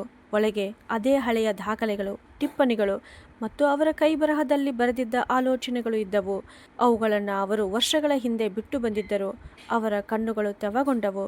ಡೇವಿಡ್ ಮುಂದುವರೆದು, ಮುಂದಿನ ತಿಂಗಳು ನಾನು ಯುರೋಪ್ನಲ್ಲಿ ಒಂದು ಭಾಷಾ ಮತ್ತು ಸಾಂಸ್ಕೃತಿಕ ಸಂಸ್ಥೆಯನ್ನು ಆರಂಭಿಸುತ್ತಿದ್ದೇನೆ. ನೀವು ಅದರ ಒಂದು ಭಾಗವಾಗಬೇಕು ಎಂದು ನಾನು ಬಯಸುತ್ತೇನೆ. ಈ ಬಾರಿ ನಿಮ್ಮ ಕನಸುಗಳನ್ನು ಕೈ ಬಿಡಬೇಡಿ ಅಂತ ಹೇಳಿದರು. ಕೊಠಡಿಯಲ್ಲಿ ಮೌನ ಆವರಿಸಿತು. ಜ್ಯೋತಿ ಮತ್ತು ಜಯಂತ್ ಒಬ್ಬರನ್ನೊಬ್ಬರು ನೋಡಿಕೊಂಡರು. ಇದು ಕೇವಲ ಉದ್ಯೋಗದ ಅವಕಾಶವಾಗಿರಲಿಲ್ಲ, ಭಾರತಿ ದೇವಿಯವರ ಅಪೂರ್ಣ ಜೀವನವನ್ನು ಮತ್ತೊಮ್ಮೆ ಬದುಕುವ ಅವಕಾಶವಾಗಿತ್ತು. ಆದರೆ ದೊಡ್ಡ ಪ್ರಶ್ನೆ ಒಂದೇ ಆಗಿತ್ತು, ಈ ವಯಸ್ಸಿನಲ್ಲಿ ಅವರು ಎಲ್ಲವನ್ನ ಬಿಟ್ಟು ಹೋಗುತ್ತಾರೆಯೇ ಅಂತ. ಸ್ವಲ್ಪ ಸಮಯದ ನಂತರ ಭಾರತಿ ದೇವಿಯವರು ಎದ್ದು ಬಾಲ್ಕನಿಗೆ ಹೋದರು. ಹೊರಗೆ ತಂಪಾದ ಗಾಳಿ ಬೀಸುತ್ತಿತ್ತು. ಅವರ ಮುಂದೆ ಎರಡು ದಾರಿಗಳಿದ್ದವು. ಒಂದು ಜವಾಬ್ದಾರಿಗಳಿಗಾಗಿ ಕಳೆದ ಜೀವನ, ಇನ್ನೊಂದು ಕನಸಾಗಿ ಉಳಿದ ಜೀವನ. ನಿಧಾನವಾಗಿ ಜ್ಯೋತಿ ಅವರ ಬಳಿಗೆ ಬಂದು, ಮಮ್ಮಿ, ನೀವು ಹೋಗಲು ಬಯಸಿದ್ದರೆ ನಾವು ಎಂದಿಗೂ ನಿಮ್ಮನ್ನು ತಡೆಯುವುದಿಲ್ಲ ಎಂದು ಮೃದುವಾಗಿ ಹೇಳಿದಳು. ಭಾರತಿ ದೇವಿಯವರು ಅವಳ ಕಡೆ ನೋಡಿದರು. ಅವರ ಕಣ್ಣಲ್ಲಿ ಎಂದಿನ ಮಮತೆ ಇದ್ದಿತು. ಹಾಗಾದರೆ ನೀವು ಎಂದು ಅವರು ಕೇಳಿದರು. ಜ್ಯೋತಿ ನಕ್ಕಳು, ಆದರೆ ಅವಳ ಕಣ್ಣುಗಳು ತೆವಗೊಂಡಿದ್ದವು. ತಮ್ಮ ಇಡೀ ಜೀವನವನ್ನು ನಮಗಾಗಿ ತ್ಯಾಗ ಮಾಡಿದ ಮಹಿಳೆಗೆ ನಾವು ಇಷ್ಟು ಮಾಡಲಾರೆವಾ ಅಂದಳು. ಅಷ್ಟರಲ್ಲಿ ಜಯಂತ್ ಕೂಡ ಅಲ್ಲಿಗೆ ಬಂದನು. ಅವನು ತಾಯಿಯ ಕೈ ಹಿಡಿದು, ಅಮ್ಮ, ಬಾಲ್ಯದಿಂದಲೂ ನೀವು ನನಗೆ ಹಾರುವುದನ್ನು ಕಲಿಸಿದ್ದೀರಿ, ಈಗ ನಿಮ್ಮ ಸರದಿ ಅಂತ ಹೇಳಿದನು. ಈ ಮಾತು ಕೇಳುತ್ತಿದ್ದಂತೆಯೇ ಭಾರತಿ ದೇವಿಯವರ ಕಣ್ಣುಗಳಿಂದ ಕಣ್ಣೀರು ಹರಿಯಿತು. ಬಹುಶಃ ಮೊದಲ ಬಾರಿಗೆ ಅವರಿಗೆ ತಮ್ಮ ತ್ಯಾಗ ವ್ಯರ್ಥವಾಗಿಲ್ಲ ಎಂಬ ಭಾವನೆ ಮೂಡಿತು. ಆದರೆ ಮುಂದಿನ ಕ್ಷಣವೇ ಅವರು ಒಂದು ನಿರ್ಧಾರವನ್ನು ಹೇಳಿದರು. ಅದನ್ನು ಕೇಳಿ ಎಲ್ಲರೂ ಆಶ್ಚರ್ಯಗೊಂಡರು. ಅವರು ನಿಧಾನ ಸ್ವರದಲ್ಲಿ, ನಾನು ಎಲ್ಲಿಗೂ ಹೋಗುವುದಿಲ್ಲ ಅಂತ ಹೇಳಿದರು. ಜ್ಯೋತಿ ಮತ್ತು ಜಯಂತ್ ಇಬ್ಬರು ದಂಗಾಗಿ ನಿಂತರು. ಆದರೆ ಏಕೆ ಮಮ್ಮಿ ಎಂದು ಜ್ಯೋತಿ ಅಳುವ ಧ್ವನಿಯಲ್ಲಿ ಕೇಳಿದಳು. ಭಾರತಿ ದೇವಿಯವರು ಮುಗುಳ್ನಕ್ಕರು. ಏಕೆಂದರೆ ಈಗ ನಾನು ನನ್ನ ಕನಸುಗಳಲ್ಲಿ ಒಬ್ಬಳೇ ಬದುಕಲು ಬಯಸುವುದಿಲ್ಲ. ಜವಾಬ್ದಾರಿಗಳ ಕಾರಣದಿಂದ ತಮ್ಮ ಕನಸುಗಳನ್ನು ತ್ಯಜಿಸುವ ಹೆಣ್ಣು ಮಕ್ಕಳಿಗೆ ಮತ್ತೆ ಬದುಕುವ ಅವಕಾಶ ಸಿಗಬೇಕು ಎಂದು ನಾನು ಬಯಸುತ್ತೇನೆ ಅಂತ ಹೇಳಿದರು. ಎಲ್ಲರೂ ಮೌನವಾಗಿ ಕೇಳುತ್ತಿದ್ದರು. ಅವರು ಮುಂದುವರೆದು, ನಾನು ಇಲ್ಲಿಯೇ ಉಳಿದು ಒಂದು ಭಾಷಾ ಮತ್ತು ವ್ಯಕ್ತಿತ್ವ ಅಭಿವೃದ್ಧಿ ಕೇಂದ್ರವನ್ನು ಆರಂಭಿಸಲು ಬಯಸುತ್ತೇನೆ. ಅಲ್ಲಿ ಹಳ್ಳಿಗಳು ಮತ್ತು ಸಣ್ಣ ಪಟ್ಟಣಗಳ ಮಹಿಳೆಯರು ಉಚಿತವಾಗಿ ಕಲಿಯಬಹುದಾಗುತ್ತದೆ. ಯಾವ ಮಹಿಳೆಯೂ ಕೇವಲ ಪರಿಸ್ಥಿತಿಗಳ ಕಾರಣದಿಂದ ತನ್ನನ್ನು ತಾನು ಕಡಿಮೆ ಎಂದು ಭಾವಿಸಬಾರದು ಅಂತ ಹೇಳಿದರು. ಇದು ಭಾರತಿ ದೇವಿಯವರು ಆಶಯವಾಗಿತ್ತು. ಜ್ಯೋತಿಯ ಕಣ್ಣುಗಳಿಂದ ಕಣ್ಣೀರು ಹರಿಯತೊಡಗಿತು. ಮೊದಲ ಬಾರಿಗೆ ಅವಳಿಗೆ ಅರ್ಥವಾಯಿತು, ಕೆಲವರು ತಮಗಾಗಿ ಬದುಕುವುದಿಲ್ಲ, ಅವರು ಇತರರ ಜೀವನದಲ್ಲಿ ಬೆಳಕು ತುಂಬಲು ಬದುಕುತ್ತಾರೆ ಅಂತ. ಡೇವಿಡ್ ಕೂಡ ಮುಗುಳ್ನಗುತ್ತಿದ್ದರು. ಬಹುಶಃ ಅವರಿಗೂ ಒಂದು ವಿಷಯ ಸ್ಪಷ್ಟವಾಗಿತ್ತು. ಭಾರತಿ ದೇವಿಯವರು ಇಂದಿಗೂ ಅದೇ ವ್ಯಕ್ತಿಯಾಗಿದ್ದರು. ತಮ್ಮ ನೋವಿಗಿಂತ ಇತರರ ಆಶೆಗಳಿಗೆ ಹೆಚ್ಚಿನ ಮೌಲ್ಯ ಕೊಡುವ ವ್ಯಕ್ತಿ. ಅದೇ ಸಂಜೆ ಮನೆಯ ಹೊರಗೆ ಮೊದಲ ಬಾರಿಗೆ ಒಂದು ಹೊಸ ಫಲಕ ಅಳವಡಿಸಲಾಯಿತು. ಭಾರತಿ ಭಾಷಾ ಮತ್ತು ವ್ಯಕ್ತಿತ್ವ ಅಭಿವೃದ್ಧಿ ಕೇಂದ್ರ ಅಂತ. ಆ ಫಲಕವನ್ನು ನೋಡುತ್ತಾ ನಿಂತಿದ್ದ ಜ್ಯೋತಿಗೆ ಒಂದು ಭಾವನೆ ಮೂಡಿತು. ಇಂದು ತನ್ನ ಅತ್ತೆಯವರು ಕೇವಲ ತಮ್ಮ ತಲೆಯನ್ನು ಮಾತ್ರ ಎತ್ತಿರಲಿಲ್ಲ, ಸಾವಿರಾರು ಮಹಿಳೆಯರ ಆತ್ಮಗೌರವವನ್ನು ಎತ್ತರಕ್ಕೆ ಏರಿಸಿದ್ದರು. ಕೆಲವು ತಿಂಗಳುಗಳು ಕಳೆದು ಹೋದವು. ಈಗ ಆ ಮನೆಯ ಗುರುತು ಕೇವಲ ಜಯಂತನ ಉದ್ಯೋಗ ಅಥವಾ ಜ್ಯೋತಿಯ ಆಧುನಿಕ ಚಿಂತನೆ ಮಾತ್ರವಾಗಿರಲಿಲ್ಲ. ಬದಲಾಗಿ ಭಾರತಿ ದೇವಿಯವರ ಆ ಪುಟ್ಟ ಕೇಂದ್ರವೇ ಎಲ್ಲರ ಗಮನ ಸೆಳೆಯುತ್ತಿತ್ತು. ಅಲ್ಲಿ ಎಲ್ಲ ವಯಸ್ಸಿನ ಮಹಿಳೆಯರು ಕಲಿಯಲು ಬರುತ್ತಿದ್ದರು. ಯಾರೋ ಇಂಗ್ಲಿಷ್ ಮಾತನಾಡುವುದನ್ನು ಕಲಿಯುತ್ತಿದ್ದರು, ಯಾರೋ ಸಂದರ್ಶನಗಳಿಗೆ ಸಿದ್ಧತೆ ನಡೆಸುತ್ತಿದ್ದರು, ಇನ್ನು ಕೆಲವರು ಕಳೆದು ಹೋದ ಆತ್ಮವಿಶ್ವಾಸವನ್ನು ಮರಳಿ ಪಡೆಯಲು ಬರುತ್ತಿದ್ದರು. ಆ ಕೇಂದ್ರದ ಅತ್ಯಂತ ವಿಶೇಷ ವಿಷಯ ಏನೆಂದರೆ, ಅಲ್ಲಿಗೆ ಬರುವ ಪ್ರತಿಯೊಬ್ಬ ಮಹಿಳೆಗೂ ಭಾರತಿ ದೇವಿಯವರು ಒಂದೇ ಮಾತು ಹೇಳುತ್ತಿದ್ದರು: ಭಾಷೆ ಮನುಷ್ಯನ ಮೌಲ್ಯವನ್ನು ನಿರ್ಧರಿಸುವುದಿಲ್ಲ, ಆತ್ಮಗೌರವವೇ ಮನುಷ್ಯನ ನಿಜವಾದ ಮೌಲ್ಯವನ್ನು ನಿರ್ಧರಿಸುತ್ತದೆ ಅಂತ. ನಿಧಾನವಾಗಿ ಅವರ ಕೇಂದ್ರ ಇಡೀ ನಗರದಲ್ಲಿ ಚರ್ಚೆಯ ವಿಷಯವಾಯಿತು. ಅನೇಕ ಪತ್ರಿಕೆಗಳು ಅವರ ಬಗ್ಗೆ ಲೇಖನಗಳನ್ನು ಪ್ರಕಟಿಸಿದವು. ಹಲವಾರು ಸಂಸ್ಥೆಗಳು ಅವರನ್ನು ಗೌರವಪೂರ್ವಕವಾಗಿ ಕಾರ್ಯಕ್ರಮಗಳಿಗೆ ಆಹ್ವಾನಿಸತೊಡಗಿದವು. ಆದರೆ ಈ ಎಲ್ಲದರಲ್ಲಿ ಅತಿ ದೊಡ್ಡ ಬದಲಾವಣೆ ಜ್ಯೋತಿಯಲ್ಲಿ ಕಂಡುಬಂದಿತು. ಒಮ್ಮೆ ಅತ್ತೆಯವರ ಧ್ವನಿಯಲ್ಲಿ ಕೇಳಿ ನಾಚಿಕೆ ಪಡುವ ಸೊಸೆ ಈಗ ಎಲ್ಲೆಡೆ ಹೆಮ್ಮೆಯಿಂದ ಅವರ ಪರಿಚಯ ಮಾಡಿಕೊಡುತ್ತಿದ್ದಳು. ಒಮ್ಮೆ ಅವರ ಮಾತುಗಳನ್ನು ತಪ್ಪಿಸಲು ಪ್ರಯತ್ನಿಸುತ್ತಿದ್ದವಳು ಈಗ ಅವರ ಪ್ರತಿಯೊಂದು ಮಾತನ್ನು ದಾಖಲಿಸಿ ಸಾಮಾಜಿಕ ಜಾಲತಾಣಗಳಲ್ಲಿ ಹಂಚಿಕೊಳ್ಳುತ್ತಿದ್ದಳು. ಅವಳಿಗೆ ಈಗ ತಿಳಿದಿತ್ತು ನಿಜವಾದ ಪ್ರೇರಣೆ ಎಂದರೆ ಏನು ಎಂಬುದು. ಒಂದು ದಿನ ಜ್ಯೋತಿ ತನ್ನ ಕಚೇರಿಯಲ್ಲಿ ಇದ್ದಳು. ಅಲ್ಲಿ ಮಹಿಳಾ ಸಬಲೀಕರಣದ ಕುರಿತು ವಿಶೇಷ ಕಾರ್ಯಕ್ರಮ ಏರ್ಪಡಿಸಲಾಗಿತ್ತು. ಅಲ್ಲಿ ಅನೇಕ ಯಶಸ್ವಿ ಮಹಿಳೆಯರನ್ನು ಆಹ್ವಾನಿಸಲಾಗಿತ್ತು. ಏಕಾಏಕಿ ಕಾರ್ಯಕ್ರಮದ ಆಯೋಜಕರು, ನಿಮ್ಮ ಜೀವನವನ್ನು ಬದಲಿಸಿದ ಯಾವುದೇ ಮಹಿಳೆಯನ್ನು ನೀವು ವೇದಿಕೆಗೆ ಆಹ್ವಾನಿಸಬಹುದು ಅಂತ ಹೇಳಿದರು. ಇಡೀ ಸಭಾಂಗಣ ಮೌನಗೊಂಡಿತು. ಜ್ಯೋತಿ ಕೆಲವು ಕ್ಷಣಗಳ ಕಾಲ ಮೌನವಾಗಿದ್ದಳು. ನಂತರ ಅವಳ ಕಣ್ಣುಗಳು ತೆವಗೊಂಡವು. ಒಂದು ಕ್ಷಣವೂ ಯೋಚಿಸದೆ ಅವಳು, ನಾನು ನನ್ನ ಅತ್ತೆಯವರನ್ನು ವೇದಿಕೆಗೆ ಕರೆಯಲು ಬಯಸುತ್ತೇನೆ ಅಂತ ಹೇಳಿದಳು. ಸ್ವಲ್ಪ ಸಮಯದ ನಂತರ ಭಾರತಿ ದೇವಿಯರು ವೇದಿಕೆಗೆ ಬಂದಾಗ ಇಡೀ ಸಭಾಂಗಣ ಚಪ್ಪಾಳೆಗಳ ಸದ್ದಿನಿಂದ ಮೊಳಗಿತು. ಜ್ಯೋತಿ ಮೈಕ್ ಕೈಗೆತ್ತಿಕೊಂಡಳು. ಆದರೆ ಮಾತನಾಡಲು ಆರಂಭಿಸುತ್ತಿದ್ದಂತೆಯೇ ಅವಳ ಧ್ವನಿ ನಡುಗಿತು. ಕೆಲವು ವರ್ಷಗಳ ಹಿಂದೆ ವಿದ್ಯೆ ಎಂದರೆ ಕೇವಲ ಪದವಿ ಎಂದು ನಾನು ಭಾವಿಸಿದ್ದೆ ಮತ್ತು ಬುದ್ಧಿವಂತಿಕೆ ಎಂದರೆ ಇಂಗ್ಲಿಷ್ ಮಾತನಾಡುವುದು ಎಂದುಕೊಂಡಿದ್ದೆ. ನನ್ನ ಅತ್ತೆಯವರನ್ನು ಒಂದು ಸಾಮಾನ್ಯ ಹಳ್ಳಿಯ ಮಹಿಳೆ ಎಂದುಕೊಂಡಿದ್ದೆ. ಅವರ ಭಾಷೆ, ಅವರ ಉಡುಗೆ ಎಲ್ಲವೂ ನನಗೆ ಹಳೆಯದಾಗಿ ಕಾಣುತ್ತಿತ್ತು. ಇಡೀ ಸಭಾಂಗಣ ಮೌನವಾಗಿ ಕೇಳುತ್ತಿತ್ತು. ಜ್ಯೋತಿಯ ಕಣ್ಣುಗಳಿಂದ ಕಣ್ಣೀರು ಹರಿಯತೊಡಗಿತು. ಅವಳು ಮುಂದುವರಿಸಿದಳು, ಆದರೆ ನಾನು ಬಹಳ ತಡವಾಗಿ ಒಂದು ಸತ್ಯವನ್ನು ಅರ್ಥ ಮಾಡಿಕೊಂಡೆ. ನಿಜವಾದ ಮಹತ್ವವು ಹೊರಗಿನ ಪ್ರದರ್ಶನದಲ್ಲಿ ಇರುವುದಿಲ್ಲ, ಅದು ತ್ಯಾಗದಲ್ಲಿ ಇರುತ್ತದೆ. ನಾನು ಅಕ್ಷರ ಜ್ಞಾನವಿಲ್ಲದವಳು ಎಂದುಕೊಂಡಿದ್ದ ಮಹಿಳೆ ತನ್ನ ಇಡೀ ಜೀವನವನ್ನೇ ಇತರರ ಕನಸುಗಳಿಗಾಗಿ ತ್ಯಾಗ ಮಾಡಿದ್ದಾಳೆ ಅಂತ. ವೇದಿಕೆಯ ಮೇಲೆ ಕುಳಿತಿದ್ದ ಭಾರತಿ ದೇವಿಯವರ ಕಣ್ಣುಗಳು ತೆವಗೊಂಡವು. ಜ್ಯೋತಿ ಅಳುತ್ತಾ ಮುಂದುವರಿಸಿದಳು, ಇಂದು ನಾನು ಸಂಬಂಧಗಳನ್ನು ಗೌರವಿಸಲು ಕಲಿತಿದ್ದರೆ ಅದಕ್ಕೆ ಕಾರಣ ಇವರೇ.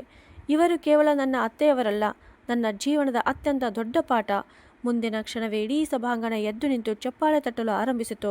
ಅನೇಕ ಜನರ ಕಣ್ಣುಗಳು ತೆವಗೊಂಡಿದ್ದವು. ಆದರೆ ಆ ಜನಸ್ತೋಮದಲ್ಲಿ ಅತ್ಯಂತ ಭಾವೋದ್ವೇಗಕ್ಕೊಳಗಾದವರು ಭಾರತಿ ದೇವಿಯವರೇ. ಏಕೆಂದರೆ ಮೊದಲ ಬಾರಿಗೆ ಅವರಿಗೆ ಒಂದು ಭಾವನೆ ಮೂಡಿತು. ಜೀವನವು ಅವರಿಂದ ಕಸಿದುಕೊಂಡಿದ್ದಕ್ಕಿಂತಲೂ ಹೆಚ್ಚು ಅವರಿಗೆ ಮರಳಿಕೊಟ್ಟಿದೆ ಎಂಬ ಭಾವನೆ. ಕಾರ್ಯಕ್ರಮ ಮುಗಿದ ನಂತರ ಜ್ಯೋತಿ ತನ್ನ ಅತ್ತೆಯವರನ್ನು ಬಿಗಿಯಾಗಿ ಅಪ್ಪಿಕೊಂಡು ಬಿಕ್ಕಿ ಬಿಕ್ಕಿ ಅಳುತ್ತಾ, ಮಮ್ಮಿ, ಆ ದಿನ ಆ ವಿದೇಶಿ ಅತಿಥಿಗಳು ನಮ್ಮ ಮನೆಗೆ ಬರದೇ ಇದ್ದಿದ್ದರೆ ಬಹುಶಃ ನಾನು ನಿಮ್ಮನ್ನು ಎಂದಿಗೂ ಅರ್ಥ ಮಾಡಿಕೊಳ್ಳುತ್ತಿರಲಿಲ್ಲ ಅಂದಳು. ಭಾರತಿ ದೇವಿಯವರು ಅವಳ ತಲೆಯ ಮೇಲೆ ಪ್ರೀತಿಯಿಂದ ಕೈಯಾಡಿಸಿ, ಕೆಲವೊಮ್ಮೆ ದೇವರು ನಮಗೆ ಸರಿಯಾದ ವ್ಯಕ್ತಿಯ ಮೌಲ್ಯ ಅರ್ಥವಾಗಲು ಸರಿಯಾದ ಸಮಯದವರೆಗೆ ಕಾಯಿಸುತ್ತಾನೆ ಸೊಸೆ ಅಂತ ಹೇಳಿದರು. ಹೊರಗೆ ತುಂತುರು ಮಳೆ ಆರಂಭವಾಗಿತ್ತು.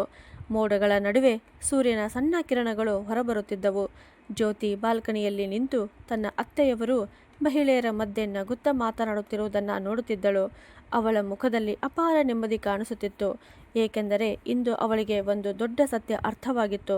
ನಾವು ಅತ್ಯಂತ ಸಾಮಾನ್ಯ ವ್ಯಕ್ತಿ ಎಂದು ಭಾವಿಸುವವರೇ ಅನೇಕ ಬಾರಿ ನಮ್ಮ ಜೀವನದ ಅತ್ಯಂತ ಅಸಾಮಾನ್ಯ ಕಥೆಯಾಗಿರುತ್ತಾರೆ ಅಂತ. ನೀವು ಕೂಡ ಯಾವತ್ತಾದರೂ ಯಾರನ್ನಾದರೂ ಅವರ ಉಡುಗೆ, ಭಾಷೆ ಅಥವಾ ಸರಳ ಜೀವನವನ್ನು ನೋಡಿ ತಪ್ಪಾಗಿ ಅರ್ಥ ಮಾಡಿಕೊಂಡಿದ್ದೀರಾ?